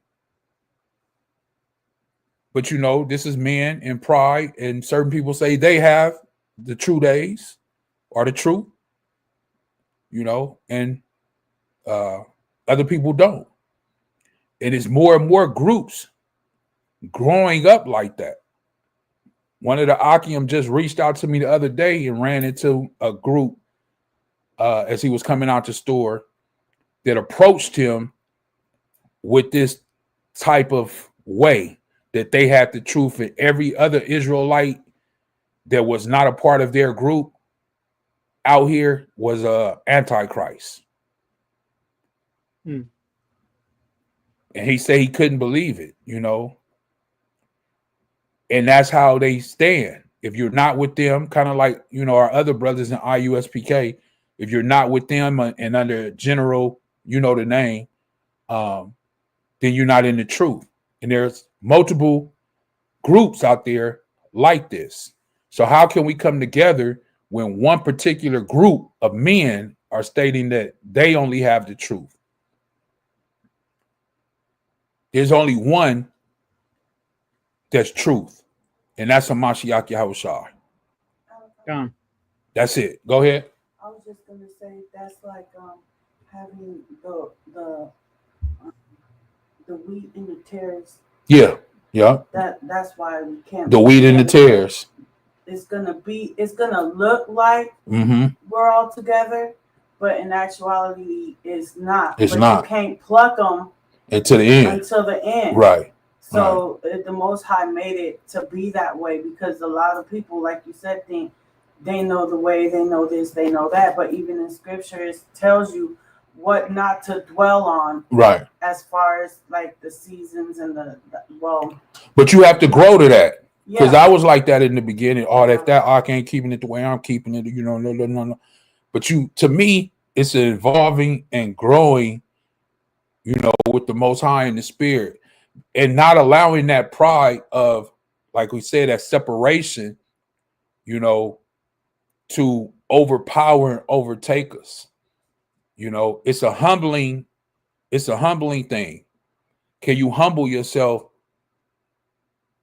to be with your brother, regardless whether he celebrates his Shabbat on the new moon? I mean, not the new moon, the moon, or, you know, at night, or when the sun comes up, or his feast day is, you know, 2 weeks from your feast day, you know, and the dates are a little off, you know. But this is the problem, that we don't have a set. Well, I don't want to say that, because we do have a ruler king, but we don't have anybody at this present time that can establish something and say, hey, this is going to be the day of the Feast of Tabernacles, and all Israelites across the board are going to celebrate it on this appointed time, on this day. You know, and men are not going to hearken to it, right? They're just not. And it's most of the time, it's men. It's not the women. It's not the sisters, you know, because the sisters will hearken to it. The ones that's married, you know, the ones that's not married, they'll hearken to it. Okay, we got a set time, a set day, all praises. We don't have to be wondering the dates and the calendar, and we don't have to go through all that, you know. But it's the men. Oh, no, I'm not going to do that. You know, my camp says this, and my... Anyway, we can go on forever with that. But just remember that it's prophesied that these type of things are going to go on. This is why Paul was trying to write, as she was saying earlier, and we'll pull that since she referenced that in the book of Colossians, like, don't let a man judge you on that, because you keeping the Feast of Tabernacles right now, right? And a lot of Israel are keeping the Feast of Tabernacles right now and have kept the Feast of Trumpets and all those things. And then a lot of Ahchyam are going to keep it next month. Am I going to go hard, or am I going to put those ox down that's keeping it next month? You know, days away, 15, 20 days from now. Am I going to down those ox, speak ill will of them because they're keeping it then and then keep it now when we're keeping it? No. All praises that they keeping it, but we just wish that we could do it all together. That way we can really come together. Wouldn't it be beautiful for everybody to just come together? No camps, nobody saying, hey, I'm with WFI, I'm with this, I'm with that, HOI, I'm with none of that. Just all Israel together. And if you want to say something, you can say what tribe you from. Not what camp, but what tribe you from. How about that? That would be beautiful. But anyway, let's keep reading. Verse 7. Verse 7. Therefore I wept, and after the going down of the sun, I went, Salakia, and made a grave, and buried him. But my neighbors mocked me and said, this man is not yet afraid to be put to death for this matter, who fled away, and yet, lo, he burieth the dead again. Now, when it says, but my neighbors, right, mocked me, he's talking about his own brethren. We know that they're in captivity, so it wouldn't be the ones that have him in captivity mocking him, because we know through the story, if they found him doing that, they would have put him to what? Death. So it wasn't the people that had them in captive, Salakia. It wasn't his captives that were mocking him. It was his own who? Brethren. His own fellow what? Israelites that were mocking him. They mocked me. This is what he said, but they mocked me and said, this man is yet not afraid to be what? Put to death. Letting us know, if it was those men or people that had him in captivity, found him doing that, they would have put him to death. But he wasn't scared to be put to death. He was more concerned about who? His Israelite brother that was cast out in the marketplace that he took in until the sun went down so that he can go and do what? Give him a righteous burial, because that was his brother. But yet his other brother that's there, instead of helping him, is mocking him. Same thing that goes on today, tearing each other down.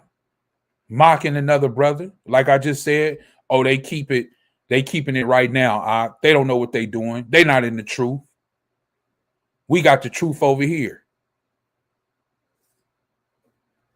They antichrist. All these things that people say. This is why I say pride is not made for man. Pride will destroy us all. It's a lot of things that go on in our mind as men and women that lead when you look at the essence of it, and when you go all the way back to the foundation of it, it has to do with pride.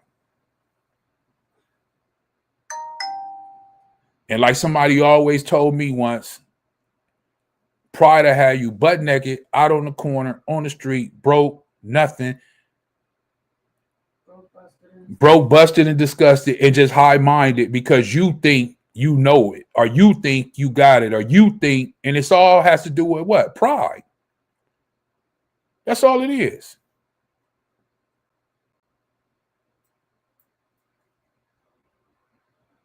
So just know that even back then in the captivity, they were keeping the feast days, they were keeping appointed times, they were remembering these things, and this man was trying to do something what? Righteous. And his own brother were what? Mocking him. Go ahead, I think that's all. Matter of fact, I think that's all I wanted, because now it's going to go into, verse 8. Yeah, because for those who know the story, now it's going to go into his eyes being, him basically going blind. Let's get that in the book of Colossians real quick that she referenced. Colossians chapter 2. Let me go there. About that appointed times and not let nobody judge you on that. You know, I think it's Colossians 15, 16. Let me see. 16 and 17. Right? We'll go there real quick. Colossians chapter 2, verse 16. The book of Colossians chapter 2, verse 16. Let no man, therefore, judge you in meat, or in drink, or in respect of an holy day, or of the new moon, or of the Sabbath days, which are a shadow of things to come, but the body is of Hamashiach.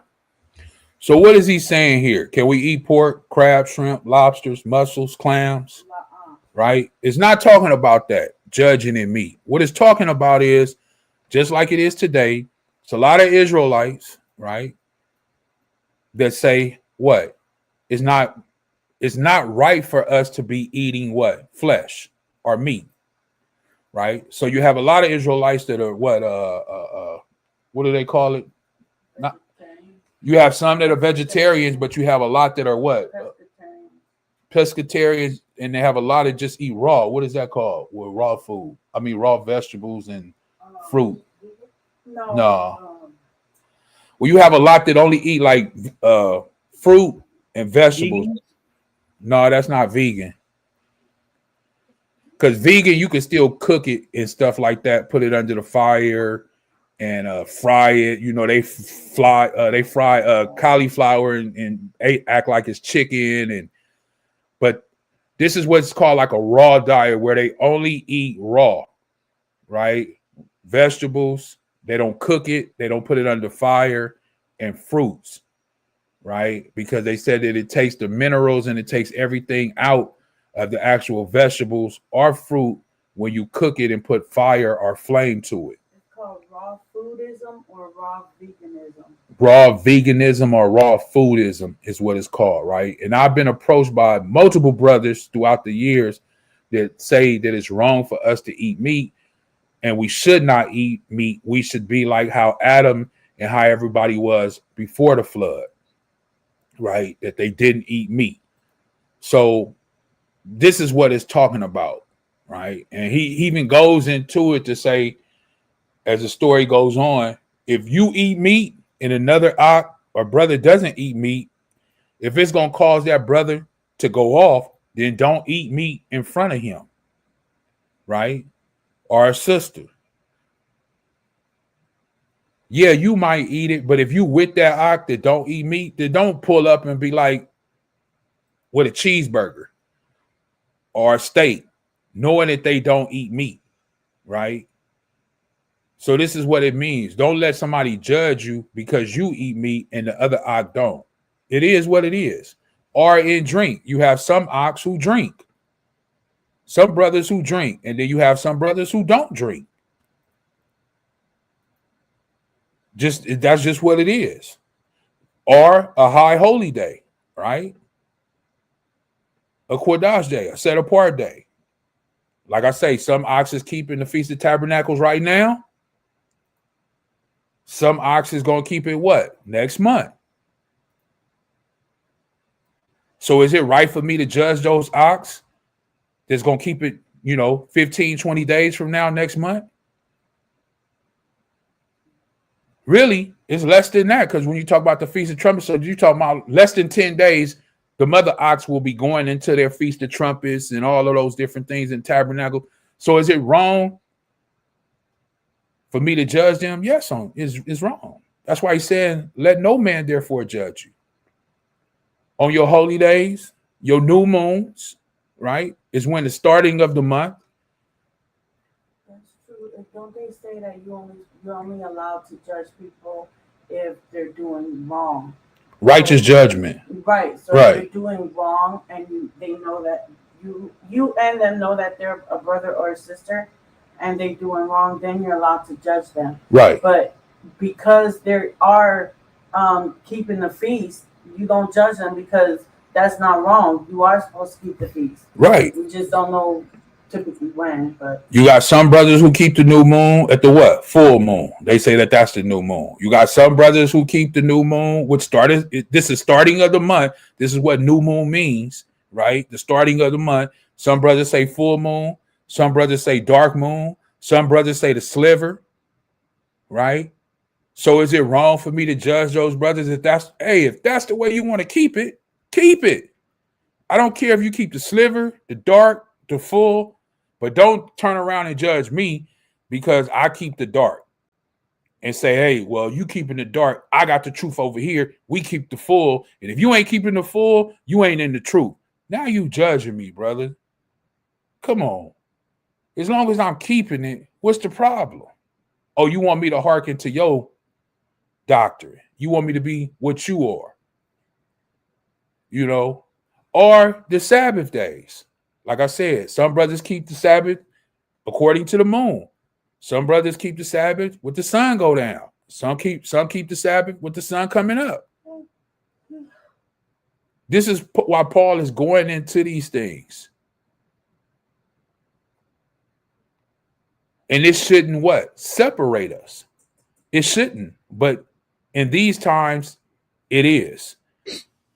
And these are the things that's going on. But even here in the New Testament, we see that they were still keeping these appointed times. Let me get another. We're going to get a few more. We're going to jump around a little bit. Acts chapter 2 real quick, and then we're going to go to the book of John.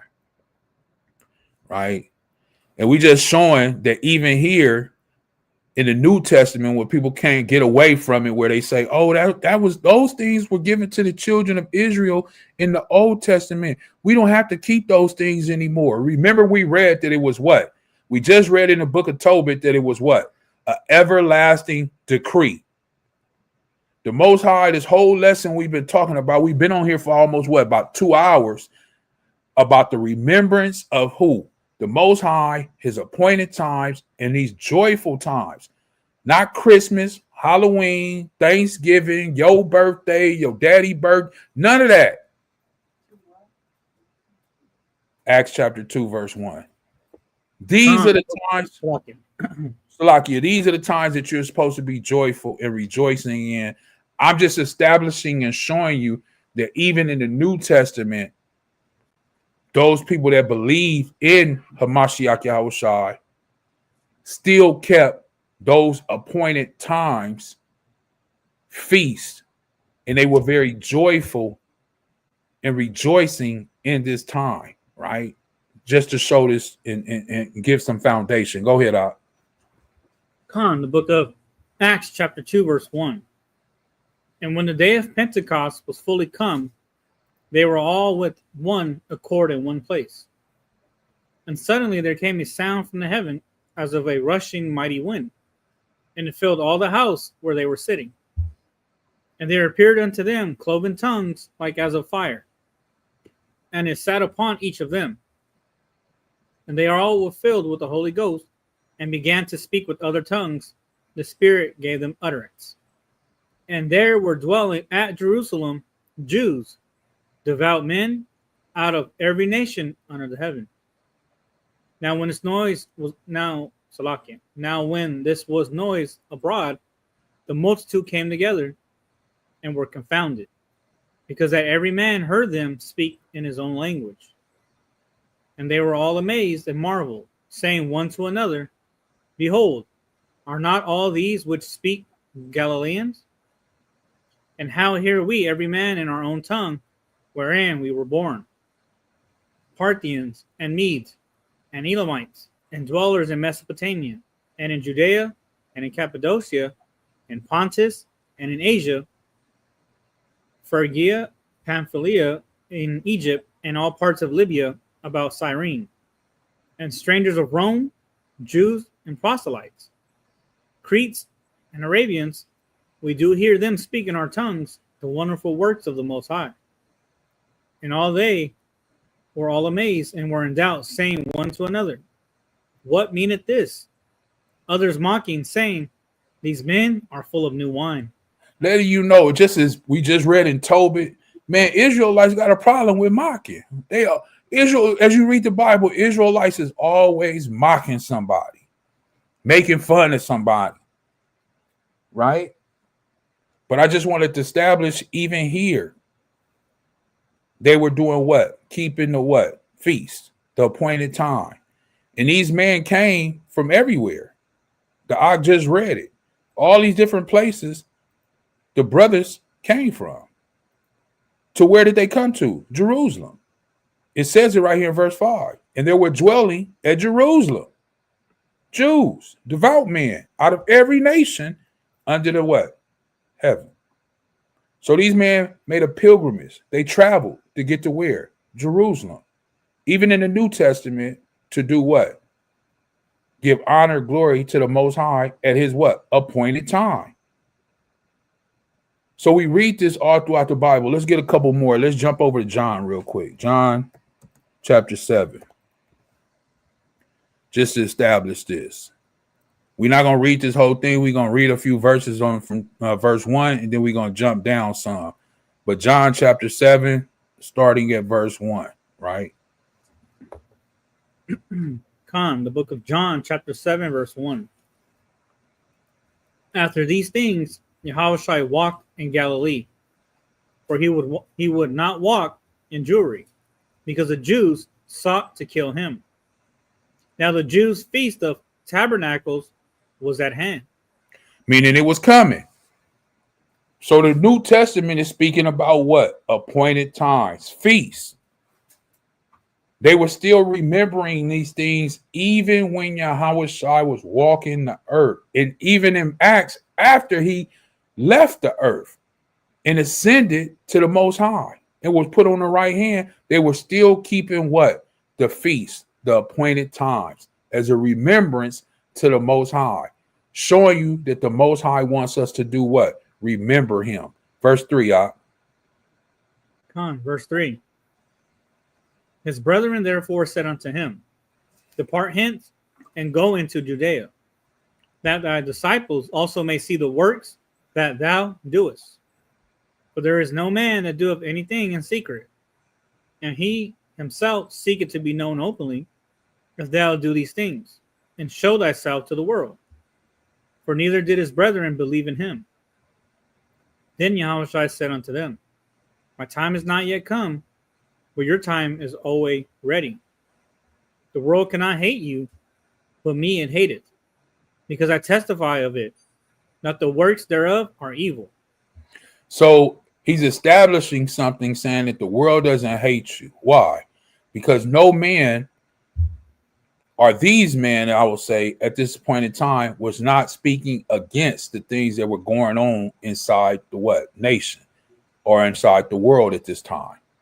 Anytime you speak against things that go on inside this world, then people start to what? Hate you.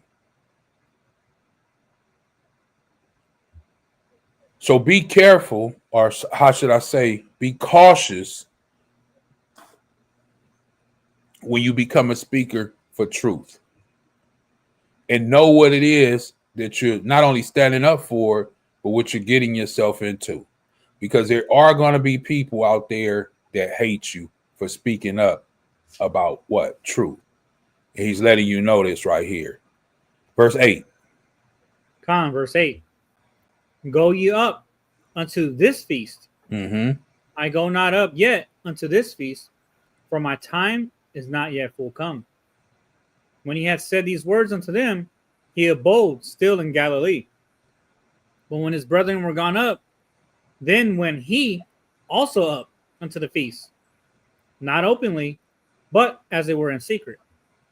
Then the Jews sought him at the feast, and said, Where is he? And there was much murmuring among the people concerning him. For some said, He is a good man. Others say, Nay, but he deceiveth the people.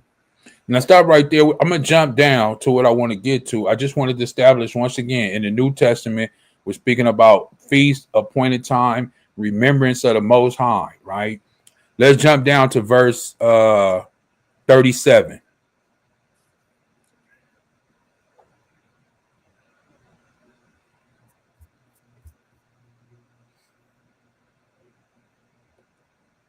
Yeah, 37. John chapter 7, verse 37. And in the last day, that great day of the feast, Yahushua stood and cried, saying, If any man thirst, let him come unto me and drink. He that believeth on me, as the scripture hath said, out of his belly shall flow rivers of living water. That's a very important part. That's one of the verses that I always go to, always establish with people. He that believeth on me. The important part is, as the scripture have said, trying to highlight this, as the scripture have said, you have to believe on Hamashiach, the anointed one, as the scripture have said, not what's being portrayed and has been portrayed for the last 1,000 years or more than that, right? You have to believe on him as the scripture have said.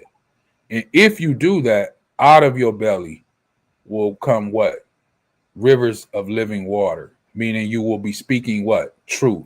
You will be giving people what? Truth. You will be leading people to what? Truth. Basically, eternal life.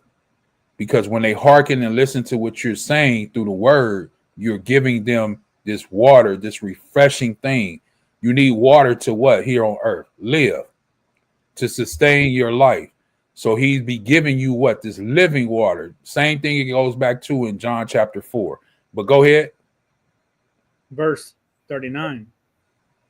But this spake he of the Spirit, which they that believed on him should receive.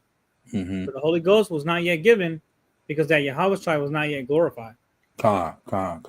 So I just wanted to establish that even Hamashiach Yahushua was at the feast, keeping the feast, the appointed times were still going on. He did not preach against the appointed time or the feast. He actually what?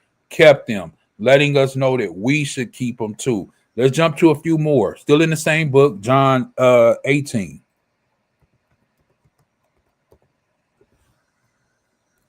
Just trying to establish, and we'll show a few more. Like I say, we're just trying to establish the presence that even in here in the New Testament, you can't get around it. That what?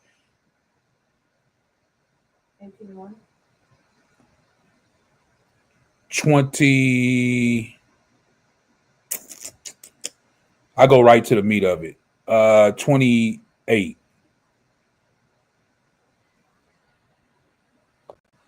John chapter 18, verse 28.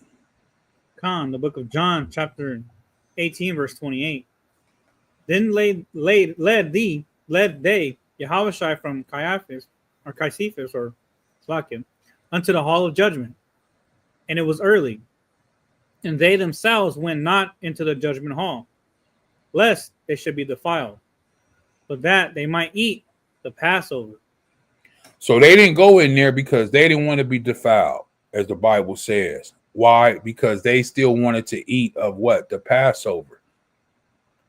Letting you know that they were keeping the what? Feast, and they were keeping the same thing, appointed time.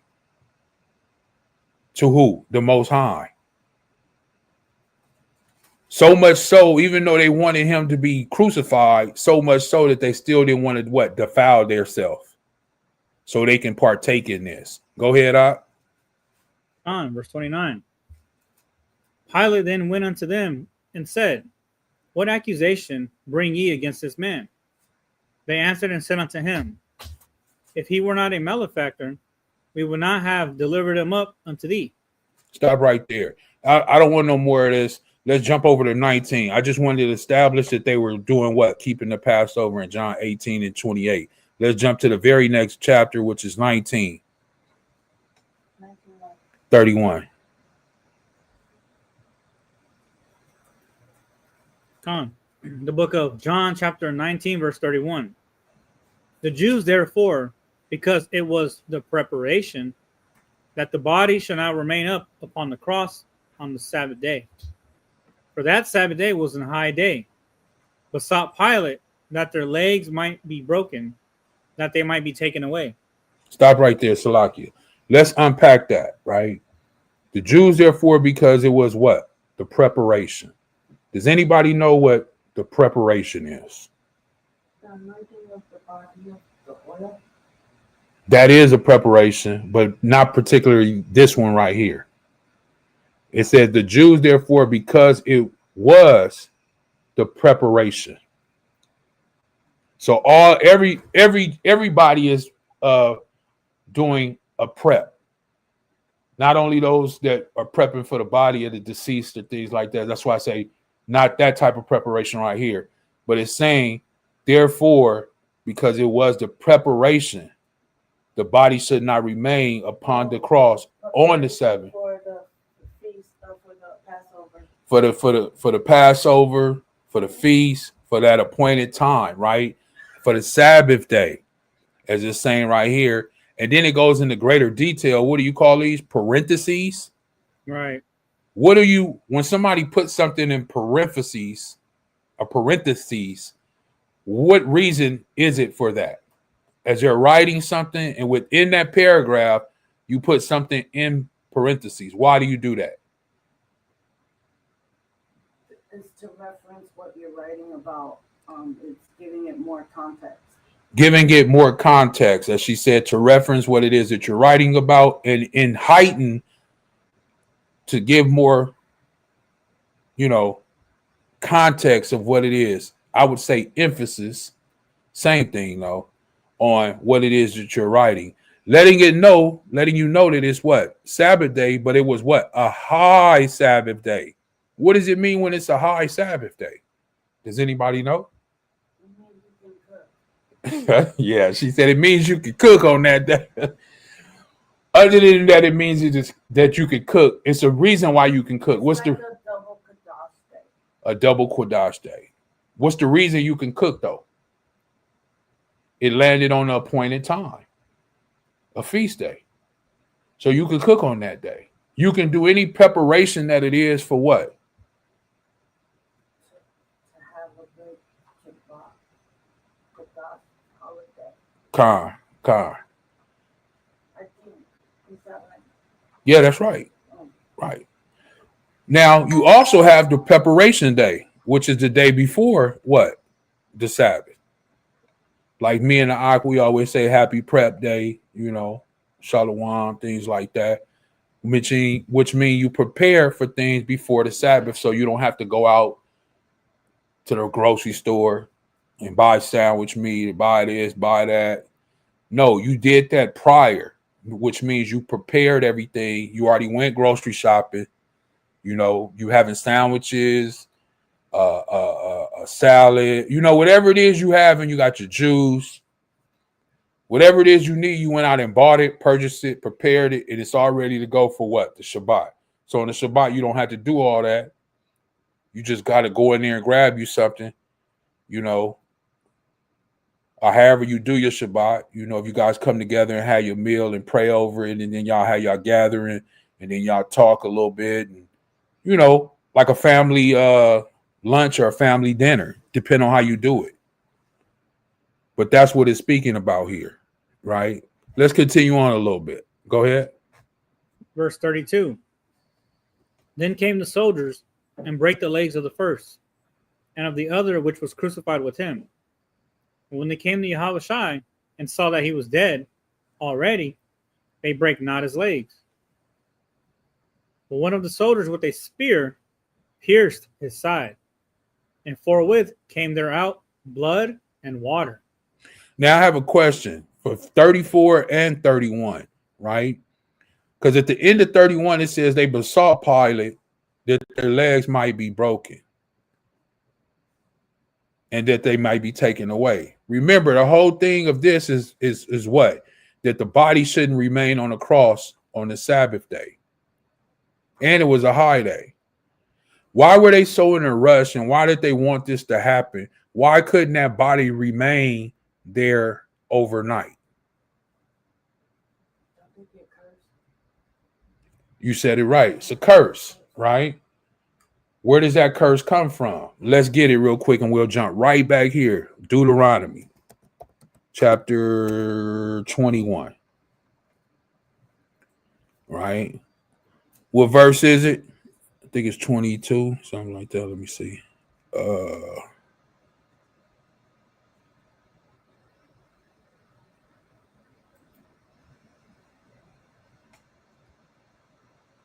23. 23. Yeah, let's start it at 22 and 23. So this is why, Salaki, this is why in John and all throughout the Bible that they were so in a rush to get Yahushua off of that tree, right? This is why they were so in a rush, because they didn't want it to become a curse, and they had to hearken to what? The words of the Most High in the Torah, letting you know that even then they were still keeping what? The Torah, right? They were still keeping it. They had to hearken to it. Go ahead. Deuteronomy 21, verse 22.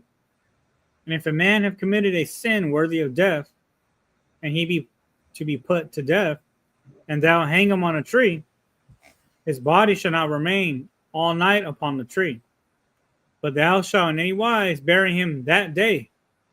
For he that is hanged is accursed of the Most High, that thy land be not defiled, which Yahweh Allah giveth thee for an inheritance. So right here and here, we see about the tree and about the hanging, about the curse, about the land being not defiled. So they had to do this because it was written in the law that if he hang there all night, one, it would what? Disgrace the Sabbath. And two, it would be going against the Most High words. We see this not only here in the New Testament, but also in the Old Testament when Joshua did it, right? Let me see if I can pull that real quick. Let me see how good my memory is. Go ahead. You got a question? My question is, didn't they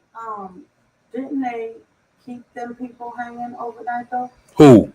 Wasn't there some that did keep them hanging? Oh yeah, a lot of people hung overnight. So my thing is, do you think that maybe they did it because he didn't commit a sin? Because it says yes. To answer your question, yes, because it says for the man that has committed a sin worthy of death, he never committed a sin. Exactly. So it was a wrongful death. So do you think that's why they were rushing him off of there? Also because he did commit a sin, it was a wrongful death. But if he had hung there overnight, it still would have been considered an curse because what? He had been put to death and they let him hang there overnight. So it had to all stay in the lane of righteousness. Well, they messed up the righteousness because he didn't commit the sin. But what I'm saying is for those who have committed a sin and they say they are allowed to be hung, a lot of them they hung overnight. So even if they hung overnight, like a regular person who did sin, Like it's a curse? Yeah. Yeah. Yeah. So there's no specific distinguishment between that? No, the only difference is that, well, I can't say with the certainty because I wasn't there. So I don't know if that's something that they petition on a regular basis. But the way it's written, it doesn't seem like it was petitioned on a regular basis, right? That they would go to Pilate or whoever the governor was at this time and petition to ask for their Israelite brothers to be taken down off of the tree or the crucifix, right? It doesn't seem like that's something that's every week that they're doing. It doesn't seem like that because through them going, you could tell through the writing, they were actually kind of scared and they didn't even really know if Pilate was going to give the okay for this or not. If you do this every week, all the time, because there were always being people hanged because Rome had power over them, it wouldn't be something, it would almost be something regularly you do. You wouldn't be nervous. You wouldn't be scared. You would just kind of like know that this is what's going to happen. You wouldn't even really have to ask, I don't think. Because you would know the Roman people, they would know that it's a curse and we don't want it. So they would just take the people down. That's not going to happen. So this is why I think this particular situation was kind of like a. Is it because he didn't sin? Yeah, it was because he didn't sin. And he needed to be taken down. So sin couldn't be attributed to him by hanging there overnight. And yes, they did mess up when they put him to death without sin. When you read in the accounts of for those who have read it, it's a large account of this in the book of Barnabas, I believe, when it goes into great detail about how what's his name? Beelzebub was so upset.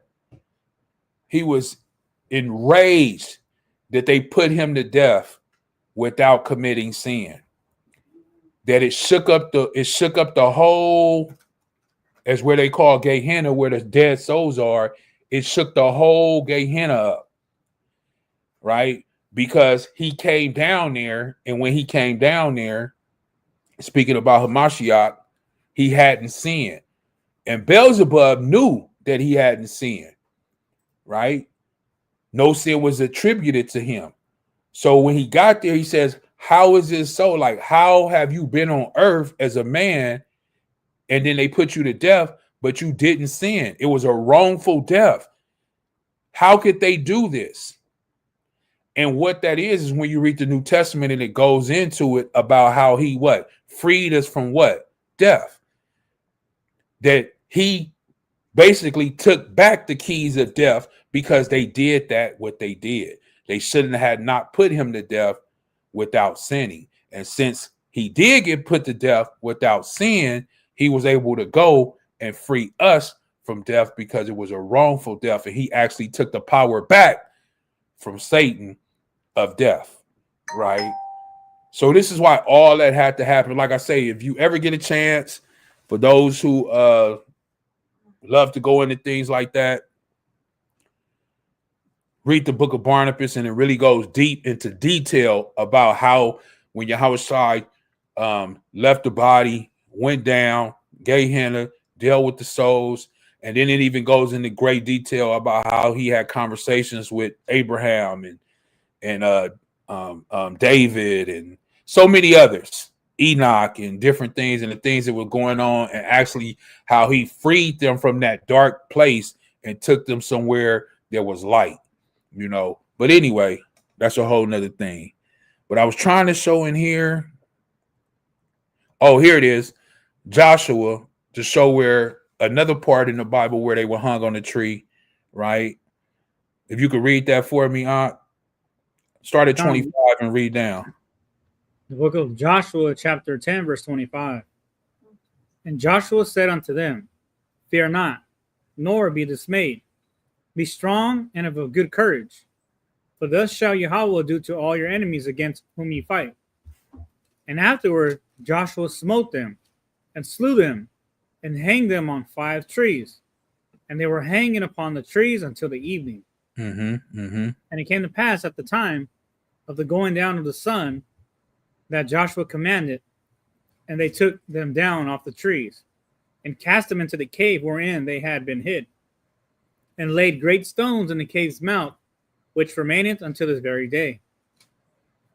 That's it. That's it. I just wanted to show you, establish that even Joshua, way back then, right? Way back then, when they hung people on the tree, they didn't let them hang there overnight. Why? Because it is a sin to let them hang there overnight. And it says the land shall be what? Accursed. And even though he was killing those men, Israelites was about to take over what? That land. So even though he was killing those men, he didn't want the land to be what? Cursed. And he didn't want to go against the Most High in his word. So he had to do what? Take them off the tree, because they couldn't hang there overnight. Right? Now, if evening was the start of the new day, then they would be going against the Bible, because those men would have hanged there all day. I mean, all night or overnight, right? Because the new day would be at evening. So that means they were hanging there all day, according to some people.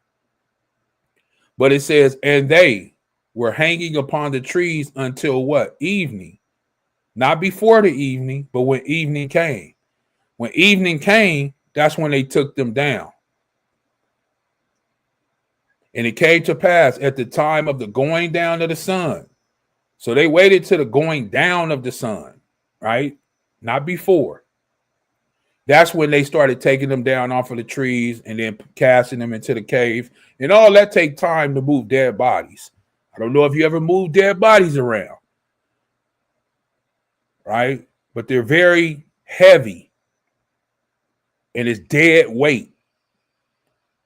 I don't care how strong you are, to pick up 5 dead men is a lot of work. And then they've been hanging there all day. So now that they're in the, I don't know if it was hot or not, but most of the time it was probably warm. So their body has expanded and bloated, because anytime you're dead and you start to just lay there, especially when you're in the sun, hanging on a tree, your body starts to expand and get basically bloated, more air. So when you go to pick that body up, it's very heavy. For those people that know what I'm talking about, right? Anyway, I just wanted to establish that. Let's go back to John and get ready to finish out. You had said something I wanted to bring out. What was the last thing you said? What's the last thing she just said? You had just said something. Nobody remember? You had said something. I know there's a question she asked. What if a person had sin? Oh, I said, what if, okay, is it the, if a person, they hung people all the time, right, due to sinning, right? Now, was it normal for them to hang overnight because they did sin? And that was the first question. The second question was basically, were they trying to get Yahawashi off of there before nightfall so that they wouldn't be cursed because he didn't sin? Right. Was my question. Yeah, the second one is a yes. The first one is something, like I say, from the way it's written and the things, that this was an ongoing thing. And most of the time they let those people just hang there overnight. Most of the time they did. This is why because it says, even when we read it again, the Jews, therefore, because it was a preparation, that the bodies, multiple bodies, it says bodies, plural, should not remain upon the cross on the Sabbath day. For the Sabbath day was a high day. They besought Pilate that their legs might be broken and that they might be taken away. So they said because it was a high day. So right. If it was a regular day, it wouldn't matter. That's what I'm asking. No, it still matters because it was still going to be a Sabbath day. It's just the Sabbath day was a high one because it was basically a feast day landing on the Sabbath day. I'm just trying to understand because like if you think about back in those days, like they didn't care for us. Right. And right. they used us as what you would so-called say examples. Right. And of course, the more you see these things, the more afraid people would be. Right. Right. To want to listen and follow to whatever it is that they want. I think particularly in this instance, they went and they asked for this because, yes, he was a Mashiach, but they asked for this because it was a high Sabbath day, right? And it, with that being there, more people would flock to Jerusalem. It would be more people, like you say. They don't want their people to see this, and it was a high holy day. So this is what I think. This is only my opinion. Like I say, I'm not there, but this is what I think because of that. Now, I don't think that this was something that was frequently asked all the time, but in this situation, if he had hung there overnight, then sin would have been attributed to him because he hung there overnight. And as is written in the law, we just showed Deuteronomy that a man cannot hang on a tree overnight. So they had to get him down. But I don't think it was I'll say this, we know it wasn't because when we were brought here as slaves and all across to the four corners of the earth, when we were hung, they let us hang there for weeks, months. Yes, but we were cursed. Yeah. And a lot of times they set us on fire and then still let us hang. Go ahead. Con, one thing I remembered, and I'll just, for what it's worth, I'll just throw it out there.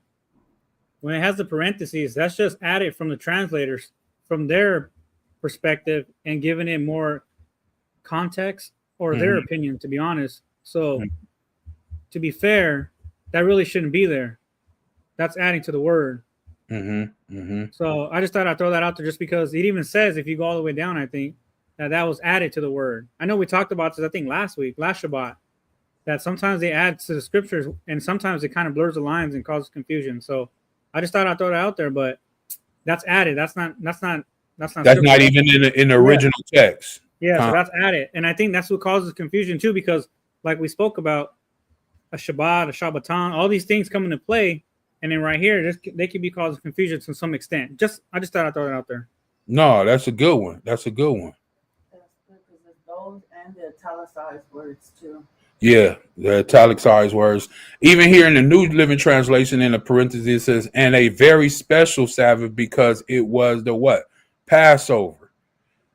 So yeah, like he said, that's just the emphasis that the actual translator threw in there because he wanted to emphasize that it was I guess the Passover, Let's see, the NIV, it doesn't have parentheses. The ESV does. Yeah. So some have it, some don't, but most of the ones that I'm looking at through comparative text, they do have it with the parentheses. But like he says, that wasn't in the original text. And we know through studies that multiple things were put in there, as they call it, like ad-libs and things, insertions. Am I saying it right? Insertions put in there, they say to better inform the reader. It's almost like when you guys not you guys, but when people like to go to a different version of the scriptures. That's basically the same thing, like trying to make you think that you're understanding more, but really they just switch the words out. Correct. But as we read verse 32, I think he read that already, and it said, then came the soldiers to break the legs, right?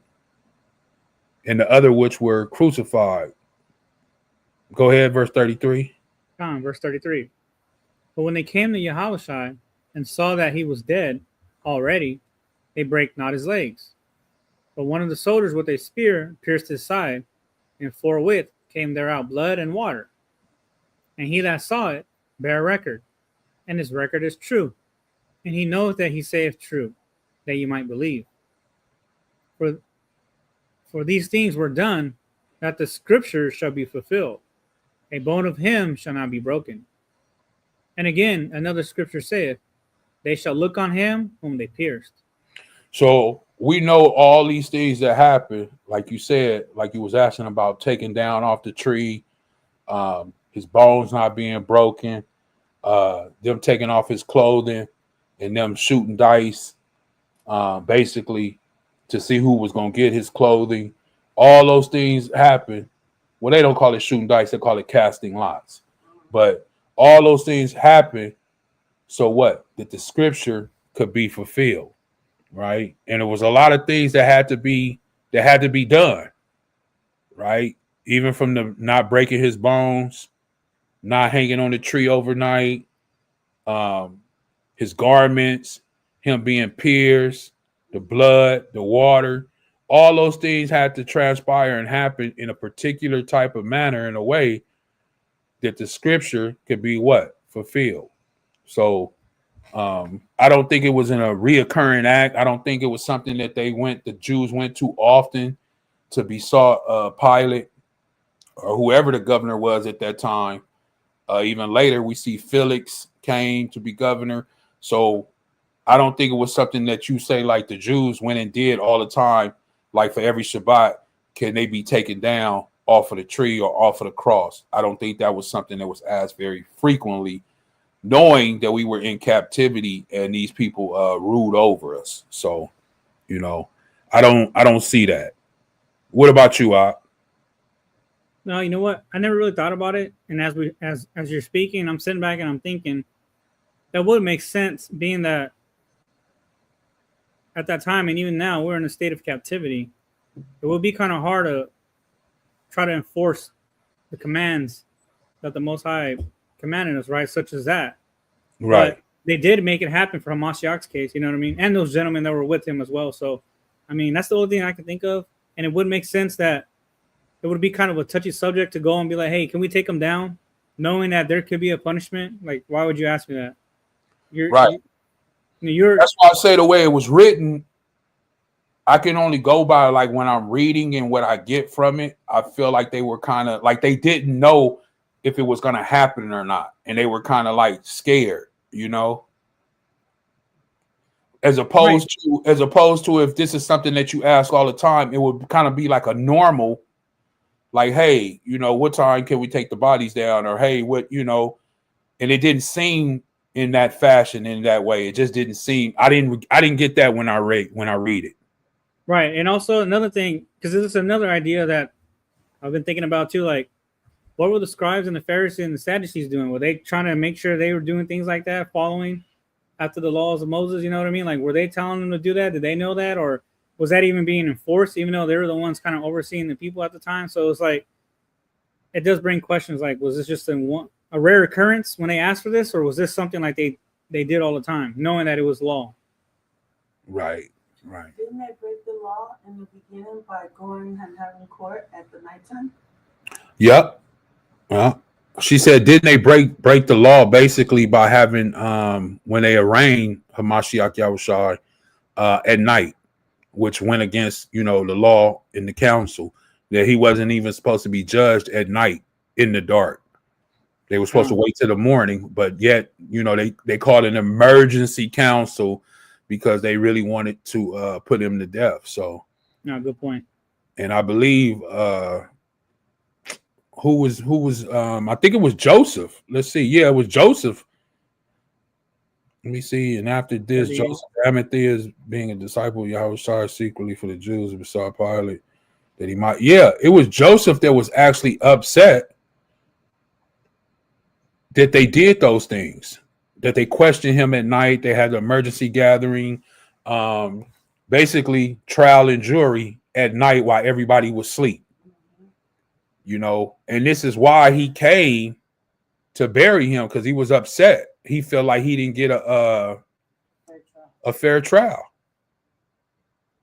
You know, neither did Nicodemus. which was a Pharisee. You know, and why these men came. Of course, it's prophecy, but this is why these men came. You know, and it says, go ahead, read 38. Con, the book of John, chapter 19, verse 38.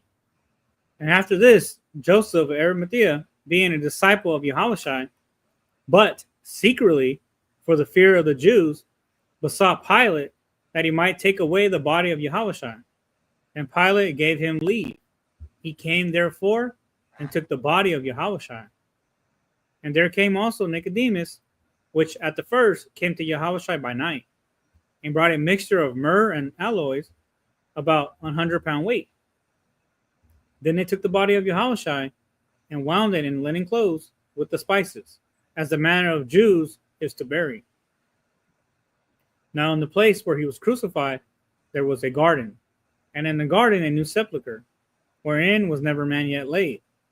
There laid they Yahushua therefore, because of the Jews' preparation day, for the sepulchre was nigh at hand. So it's giving us insight, you know, about those, as you say, the Pharisees and the scribes. Well, I don't really see any scribes here. Yeah, I know Joseph. I believe if this is the same Joseph, he was a Pharisee, and I know Nicodemus was a Pharisee because it says it in John 3. You know, so I don't really see any scribes, but I'm pretty sure it was some present. You know, but and even right here when it speaks about the body, how he went and he besought him, and it said, and Pilate gave him leave.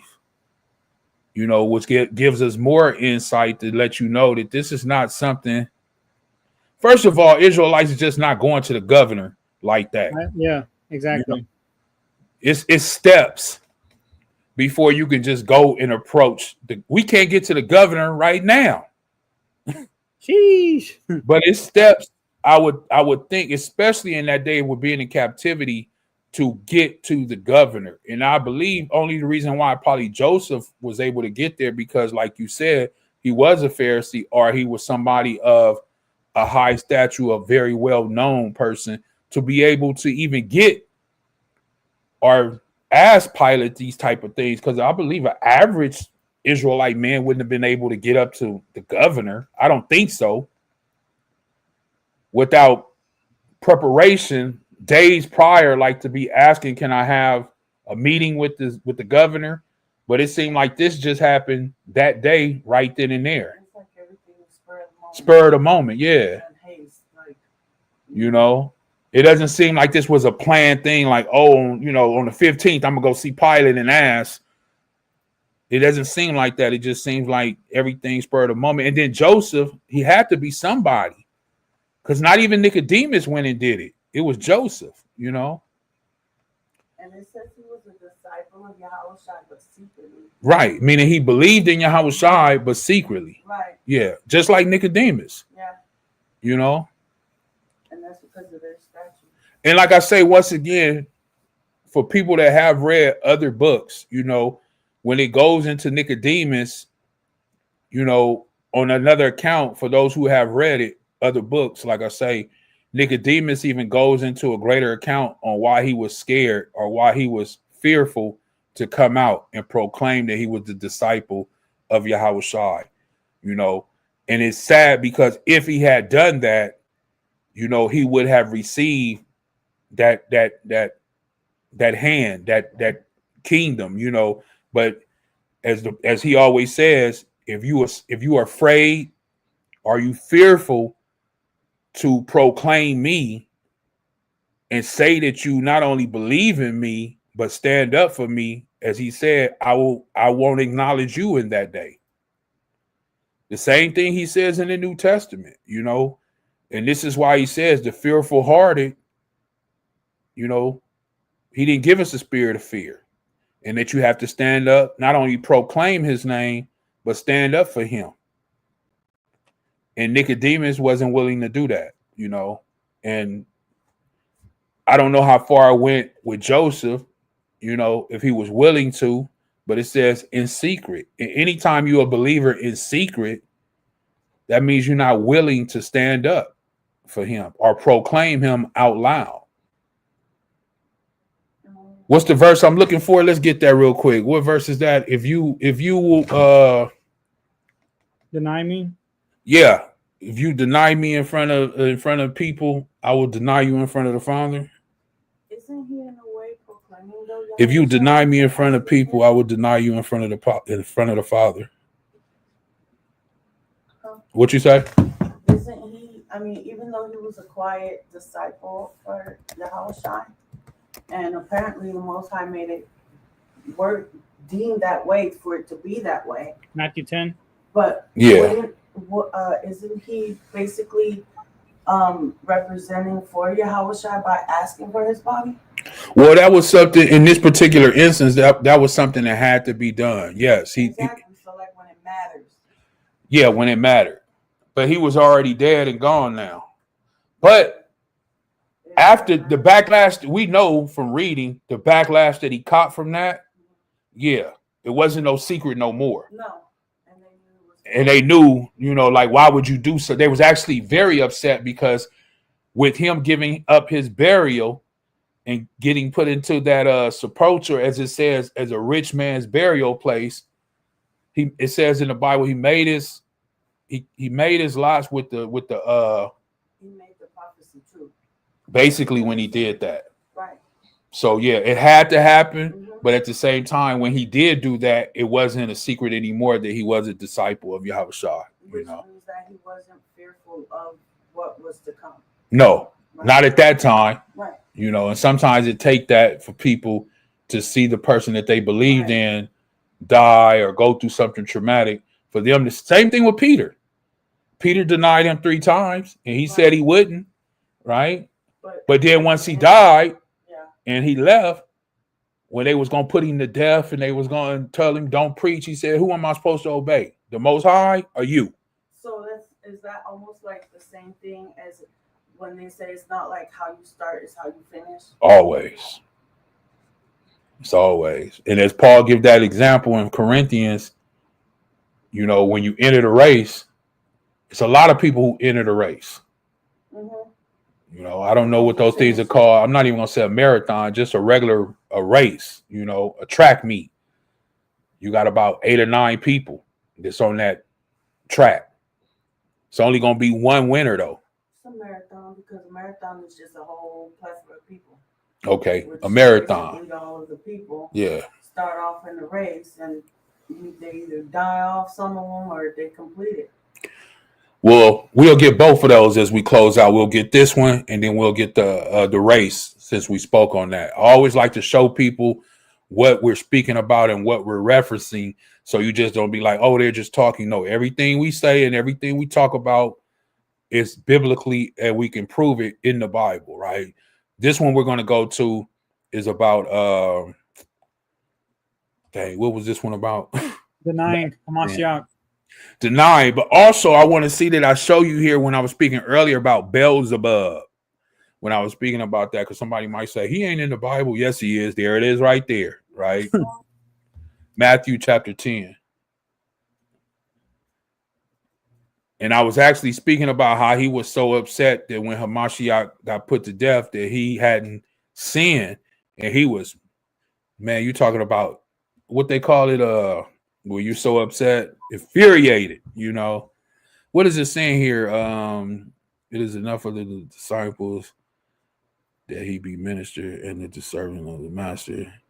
If they had called the master of the house Beelzebub, how much more shall they call him?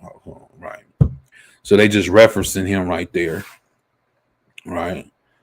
Let me just click on that for those who don't know who Beelzebub is.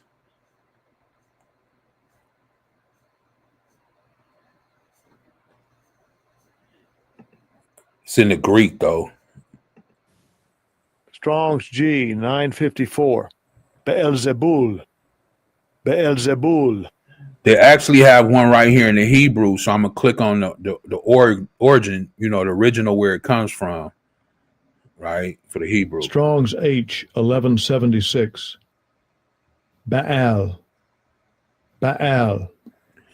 So Baal we know as who? Baal, right? And Beelzebub, it says the master of the fly, right?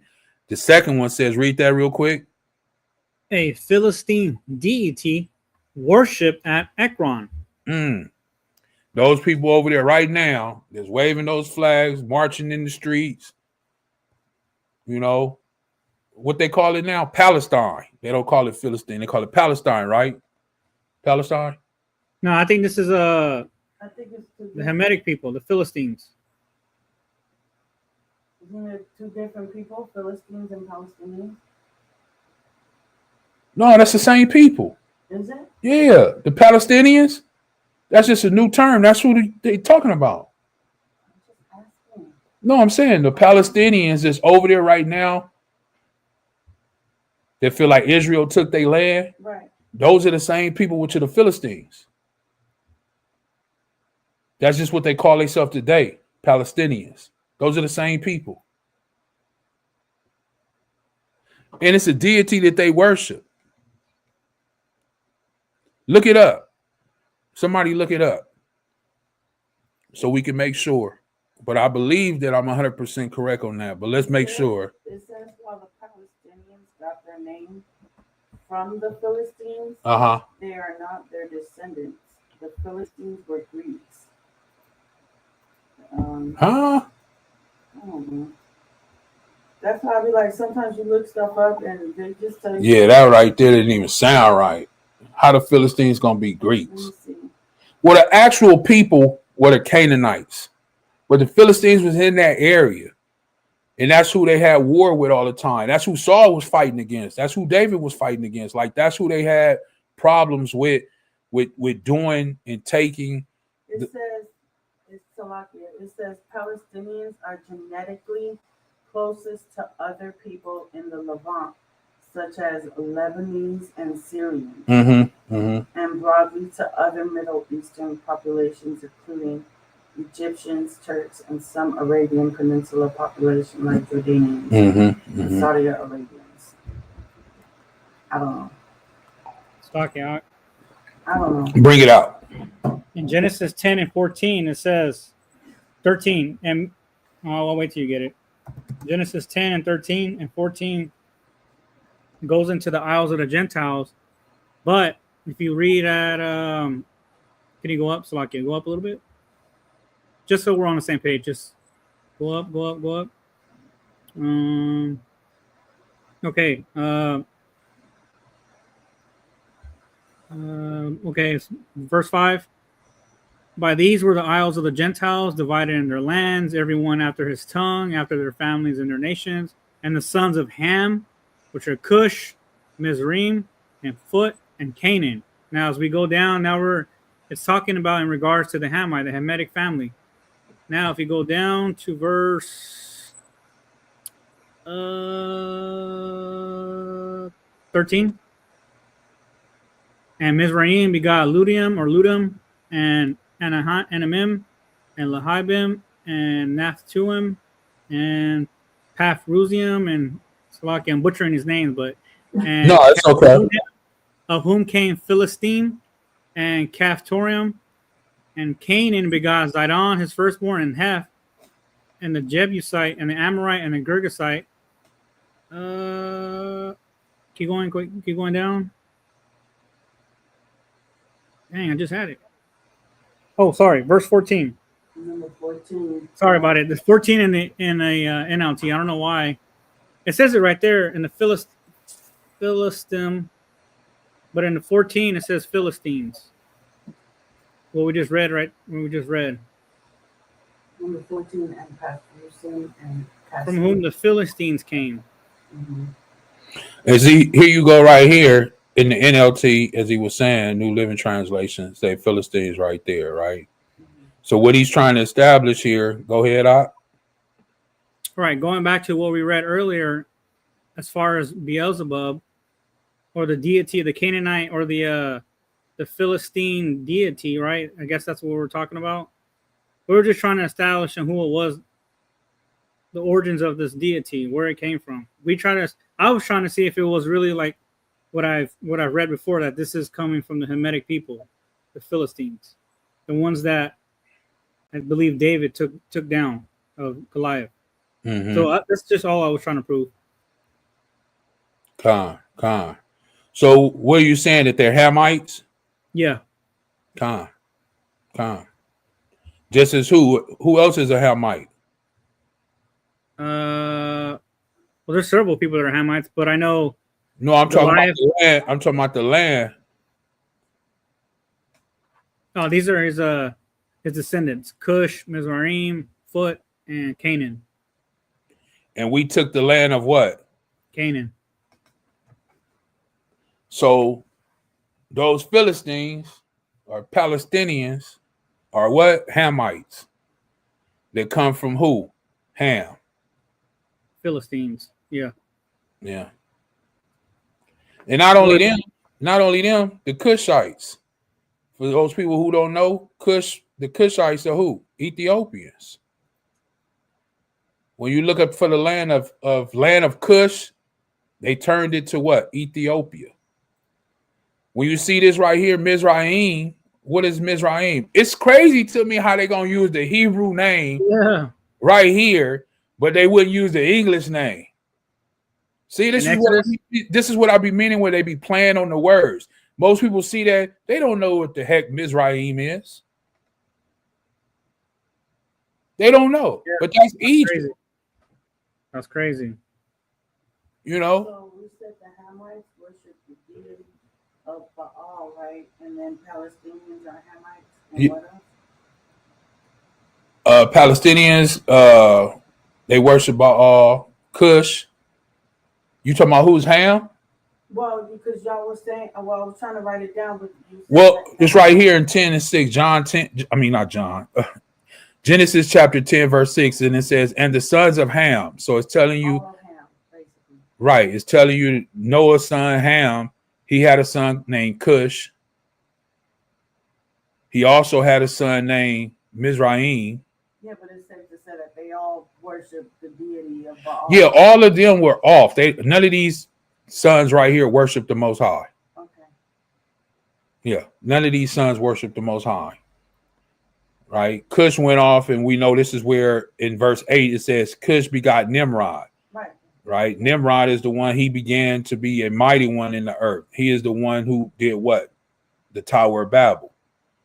Right? Mizraim is basically Egypt. We know what they worship, all kind of other stuff. They did not worship the Most High. Right. Now, Put is what land is that? Let me see. See what land that is. Oh, that's probably not even going to say. Marvelous is in the chat. The text describes Beelzebub as a prince of the demons and a former heavenly and associated. The Libyans. Oh, heavenly angel associated with the star. Libya. Libya. In the Testament of Solomon. Read that again. Read that up. We got the brother Marvelous in there. Shalom. Shabbat Shalawam. Hopefully you enjoying your day. We thank you for tuning in before we closed out. It was a beautiful lesson, but we really thank you for tuning in. You know, this was, let me see, is that his first one? Yeah, read the first one out. Shalom, Marvelous. Shalom. In the Testament of Solomon, Beelzebub claims to cause destruction, incite demons, drive men to lust, create jealousy and murder, and stir up war. Khan.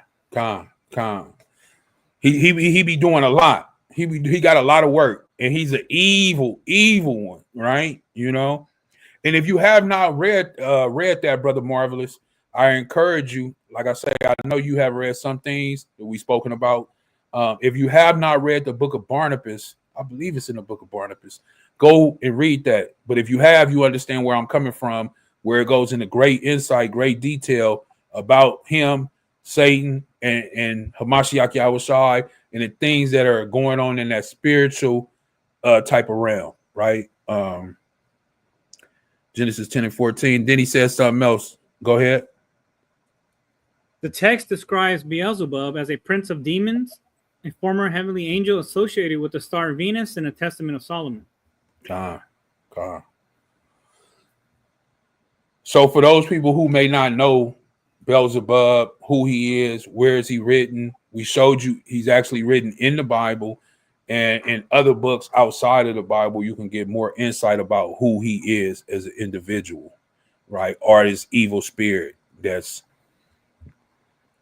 going on, right? But anyway, Poot, it says a bow, and then it says the Libyans, right? Con. Let me see.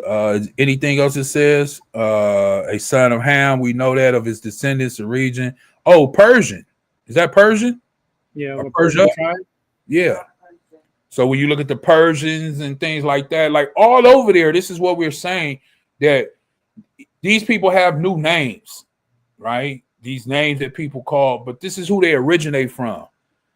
And they're Hamites, right? So how did we get to this? Of course, we was all the way back in where? Matthew 10. Matthew 10, where we was at. Beelzebub. Yeah, we was at Matthew 10, but I think we was at like 30 something, right? You brought out 10 just to talk about Beelzebub, but I think you wanted 33 or denying what was it? Denying Hamashiach? I forget. Yeah, we didn't even get to that yet. No. Go ahead, read that. Con, the book of Matthew, chapter 10, verse 32. Uh-huh. Whosoever therefore shall confess me before men, him will I confess also before my Father which is in heaven. Con. But whosoever shall deny me before men, him will I also deny before my Father which is in heaven. So we was talking about this prior because we were speaking about John, I believe, 19, if I'm not mistaken, where we was talking about Joseph being a disciple secretly and not being openly and confessing Hamashiach Yahawashi. So I had spoke on something, this basically verse, and I just wanted to show it and establish that we're just not speaking, but it is written, as it says right there, if you want to confess me before men, let me highlight that, right? If you want to confess me that you're a believer, you believe in Hamashiach Yahawashi, you stand up for Hamashiach Yahawashi, you know, and he basically says that if you don't do that, that he's going to deny you, right? It says in verse 33, but whosoever shall deny me before men, if you deny Hamashiach Yahawashi, he says, him will I also deny before my Father, which is in the Shemayim. So you won't have that advocate. You won't have that mediator. You won't have somebody on your side standing up for you when it comes to the Father and all of the wrong that you have done, right? But when you lay that down and you confess him down here in the earth and you stand up for him, you say, yeah, you know, somebody say you're an Israelite. Yeah, I'm an Israelite. Or you believe in that guy they call Yahawashi? I sure do. I believe in Hamashiach Yahawashi, the anointed one, the Savior, who you might call Jesus Christ, but we say Hamashiach Yahawashi. You believe in his feast days as appointed time? I surely do. Well, you ain't keeping it right. Well, that's fine. You may think that, but we keeping it to the best of our abilities. Right? And like she was saying, he may have been secret before he went to Pilate to ask to take him down off that tree. But after that, it wasn't nothing secret anymore. He had to confess it then, right? And then there was one more that I wanted to bring out. What was that last one? Anybody? I can't remember. No. It was about the confessing. There was one more. Nobody? No. Okay. Well.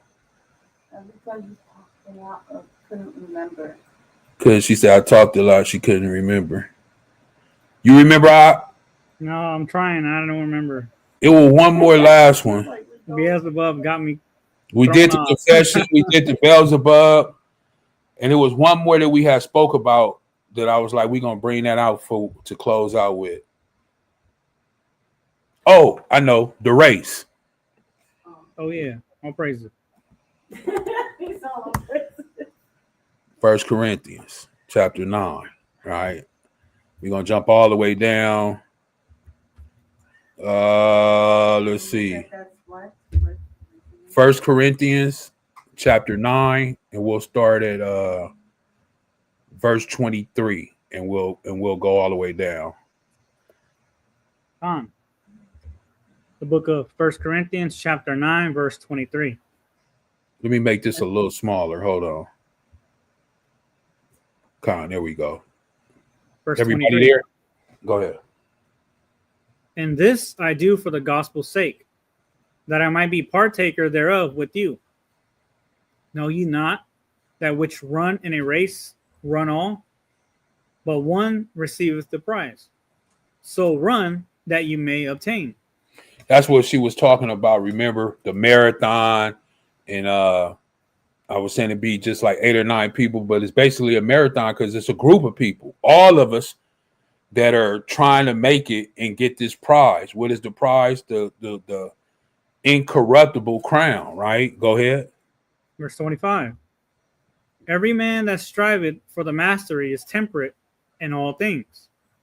Now they do it to obtain a corruptible crown, but we uncorruptible.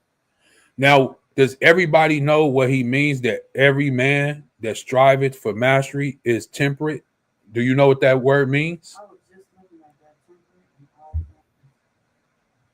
You know what that means? No, I'm trying to think. Okay. Let's get it. I'll click on it.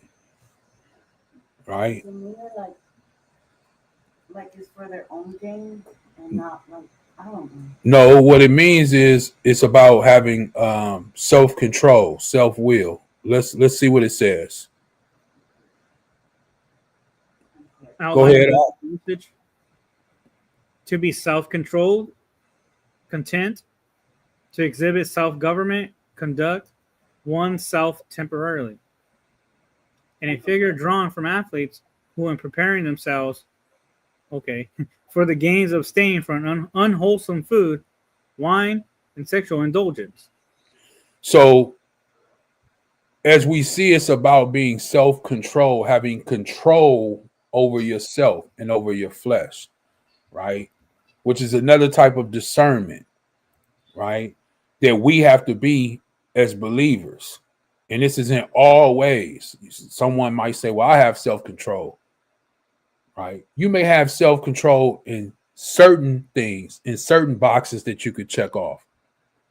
But when it comes to the Most High and in this race, you need to have self-control in everything.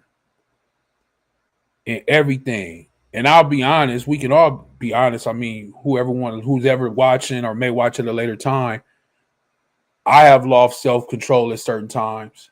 And if a person is honest with themselves, you can answer that for yourself. But this is what we want to strive for,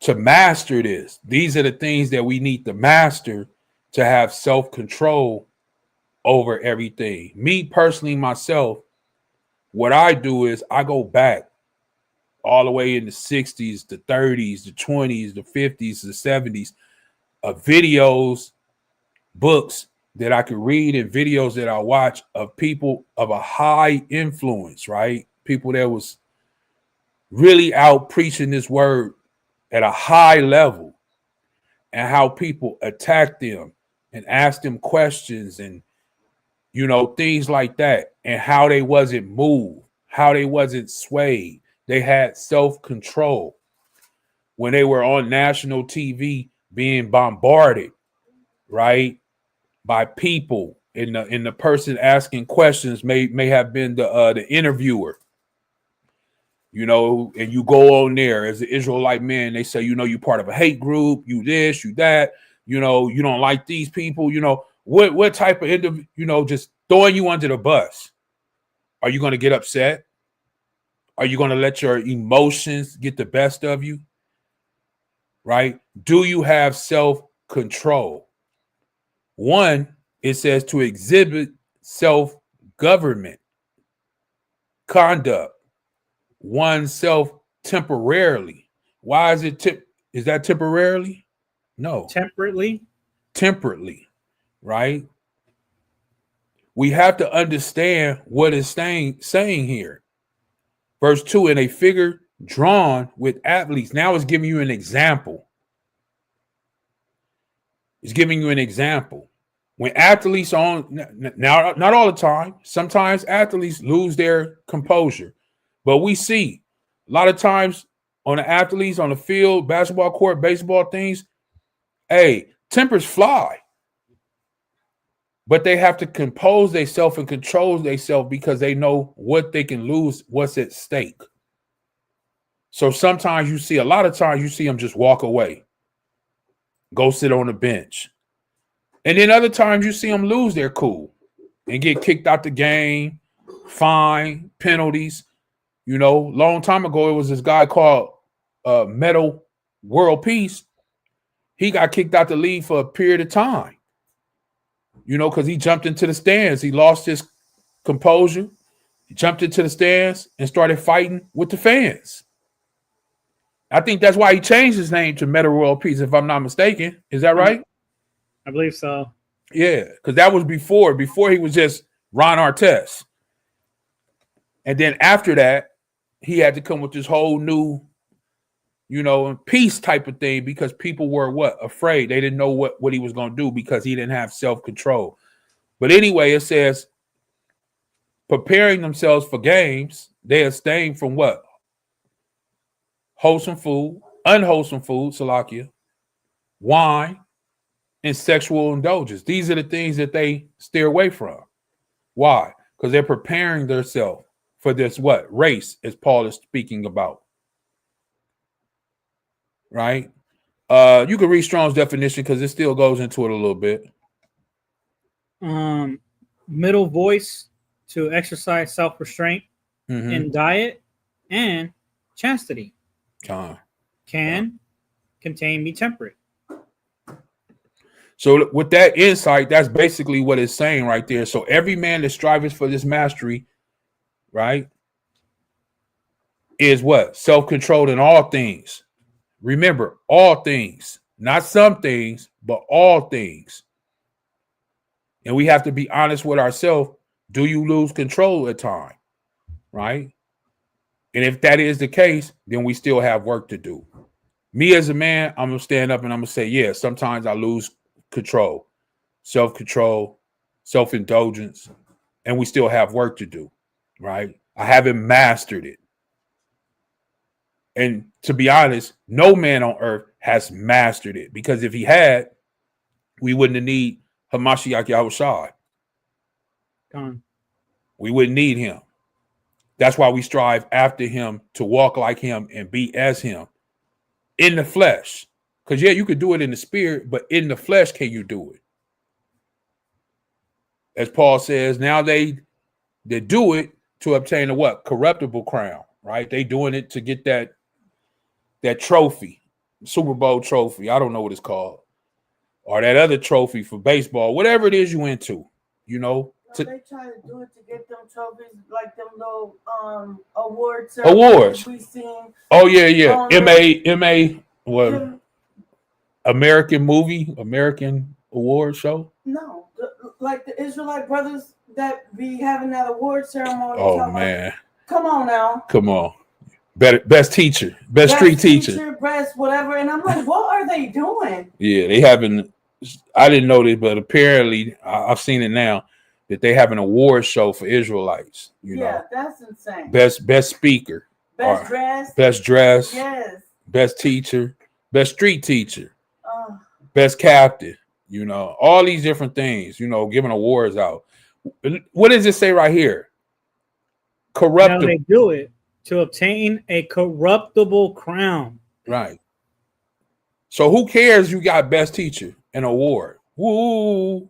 You men might think you're the best teacher. The Most High might think that you're horrible. You have to remember, men gave you that, but the Most High may think that you are a horrible teacher, and He wished that you just stop. But since men are glorifying you and building you up, what does the Bible say? Who is supposed to glorify you and build you up? Let the Most High do that, right? You might say, well, the Bible don't say that. I'll show you that. We'll close out with that. Not only that, but they're not even supposed to be called teachers. Not even supposed to be called teachers, right? You know. Anyway, let's continue on. We almost finished. Go ahead. Let's close this out. 26 and 27, and then I'll get that. I'll get that last one that I just. 1 Corinthians chapter 9, verse 26. I therefore so run, not as uncertainly, so fight I, not as one that beateth the air. Mm-hmm. But I kept under my body and bring it into subjection, lest that by any means, when I have preached to others, I myself shall be a castaway. So Paul is basically saying, what it all boils down to it, listen, but I keep under my body and bring it into subjection. What does it mean to bring your body into subjection? Meaning you are controlling your body, and your body or your flesh is not controlling you. Anytime that our flesh is controlling us, we have a problem, Houston, as we would say here. There's a problem. And we all face these things. We all go these things. Is it the all be all? No. Is it the end? No. But as Paul is letting us know, you have to get yourself right, shake off the dust, right? Stand back up and get back on your 2 feet and move forward. Don't look at the past. Don't look at behind you what you did. Just look forward. Don't worry about what happened yesterday. Worry about what's going to happen today, right? And this is what he's saying. Run the race to win. Otherwise, at the end, as we got it highlighted right here, it says, and this is my greatest fear. This is one of my greatest fear. After you did all this that you done did, all the street teaching, all of the preaching, all of the lessons, all of the things that you done did, right? And at the end, you get cast away, right? And it's because it's what? A duration of time. Sometimes you sit, me personally, I sit and think, you say, oh, I got 20 more years, 40 more years. Am I going to make it to that end? Am I going to endure the whole time?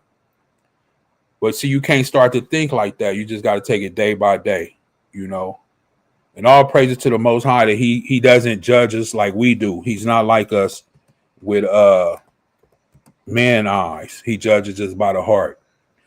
As we close out here, I put 1 Peter. My bad. Let me see. As I close out here, I'm going to close out with this. I know we kind of got a little bit off topic, but at the same time, it's still edification for the people. But I wanted to bring this up real quick, as it says here about if you do these things, how the Most High will exalt you. You don't have to be exalted by man or somebody else giving you awards and all these things. Start at verse 6 and just read on down. The book of 1 Peter chapter 5, verse 6. Humble yourselves, therefore, under the mighty hand of the Most High, that he may exalt you in due time. Oh, no, man going to exalt you and tell you you're doing a great job. You're getting awards now. You're the best teacher of 2025, and you're going to get an award for that. No, the Most High is going to exalt you, and he's going to give you that what? Incorruptible crown, that incorruptible award. Would you rather have an award that's corruptible or incorruptible? Incorruptible. Go ahead. Casting all your care upon him, for he careth for you. Mm-hmm. Be sober, be vigilant, because your adversary the devil, as a roaring lion, walketh about, seeking whom he may devour. Verse 9. Who resist steadfast in the faith, knowing that the same afflictions are accomplished in your brethren that are in the world. But the Most High of all grace hath called us unto his eternal glory by Hamashiach Yahawashi, that after you may have suffered a while, make you perfect, establish, strengthen, settle you. To him be the glory and dominion forever and ever, so be it. So, to be all honest with you, right here, where it says that you have suffered for a little while, you're going to go through things in this life. It says the Most High will make you perfect. Now, when a man look at you, he may say that you're not perfect. But when the Most High look at you, you may be perfect in his eyes. And then he will establish and strengthen you and settle you. How do we know this? And as I close out, I'll leave you with this. When Samuel went to Jesse, and Jesse presented all his sons, the Most High told Samuel what? Stop looking at their faces. Stop looking at, as the Bible says, their countenance. Right? Stop looking at their statue. Stop looking at how tall they are, how broad their shoulders are, how the type of muscles they have. Are they good looking? The Most High said, I don't look at those things as you do. I look at the heart. Samuel was so confused. Samuel said, is this all your sons? Jesse said, well, I got one more little one. He out there in the yard with the sheep, you know. But in his mind, he like, I know you don't want him. Samuel said, call him in. And as he came in, which was David, later known as King David, as he came in, the Most High said, anoint him. He is the one that I want. Right? Even before that, Saul kind of went through some of the same thing because Saul didn't feel like he should be king, especially from the tribe he was from.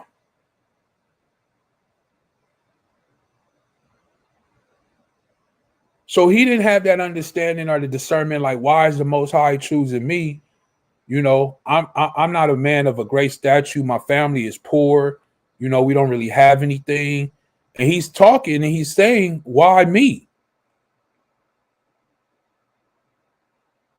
So just know that the Most High doesn't look at you the way people look at you. He looks at you in a different way.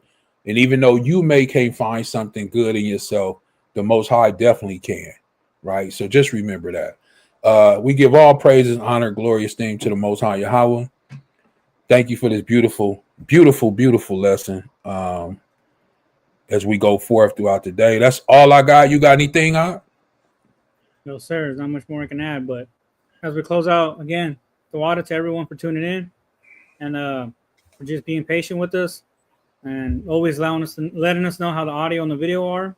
And again, just thank you again for tuning in. We really appreciate it. The brother Marvelous said some call it grace under pressure. Right? Hey, can you do me a favor if you still watching Marvelous? Because we didn't get this last time. What state are you out of? That's what we was trying to find out. I thought it was Arizona, if I'm not mistaken. But we definitely trying to see what state are you out of. That was First Peter. We got that one. He says, Hallelujah, all praises to the Most High. Khan. And then it says, Shabbat Shalawam Ahchyam call Hallelujah, Yahawah, Shama Mashiach Yahushai, Barakatah. Oh, you're in Canada. Oh, Canada. I wonder what that's like. Canada out there. Canada, huh? Wow, we got a brother from Canada. I wonder what particularly what part of Canada, if you don't mind me asking. Not that I'm that familiar with it, but just so I can have reference to know. But we definitely appreciate you tuning in, especially way out there in Canada. All praises. It's good to know.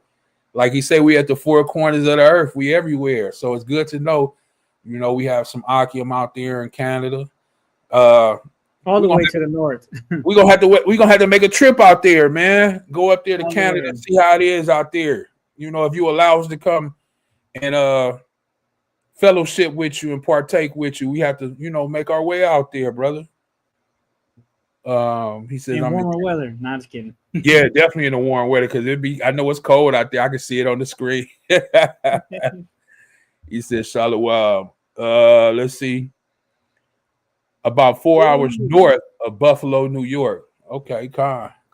Yeah, I know it'd be cold out there. You know, I know it'd be cold out there. But we appreciate you tuning in. Thank you for tuning in. Like I told you on the last one, we did Thursday. Where you tuned in, I appreciate that. So anytime you tune in, we greatly appreciate it. Hopefully this message was edifying for you, you know, for the people. Remember, the appointed times, the feasts, all these things were given to us as what? A remembrance of who? The Most High. He wants us to remember him because he's jealous and he doesn't want us to forget about what he has done for us. Remember, everything you have, as we read all throughout the course of this lesson, everything you have is because of the Most High, right? Whether it be good or bad, we may think it's bad, but you don't know. It may be something that steer you in a certain way, like the Bible says, don't force the course of the river. So with that being said, we just say peace and blessings, Shalom, Kwam Yasharala, and we give all praises to our Father and his only begotten Son, Mashiach Yahushai. And with that, I say Shalawam. Let me see. He has anything. He says he always enjoys our lessons. All praises. Thank you for that. You know, we just the water. We just thankful that somebody out there it edifies and encourage, and you know, this is why we do what we do. You know, so thank you, the water, for that. You know, and we enjoy you tuning in, putting those different verses within the chat, enlightening, you know, not only us, but the other people that may be in the chat or see it on the screen at a later time. Believe it or not, you're helping just by putting those things in the chat that you put, like you was doing the other day, and we put them on the screen, that somebody later on could actually see that, and it will help them too. So the water for that. And with that, we say, Shalawam.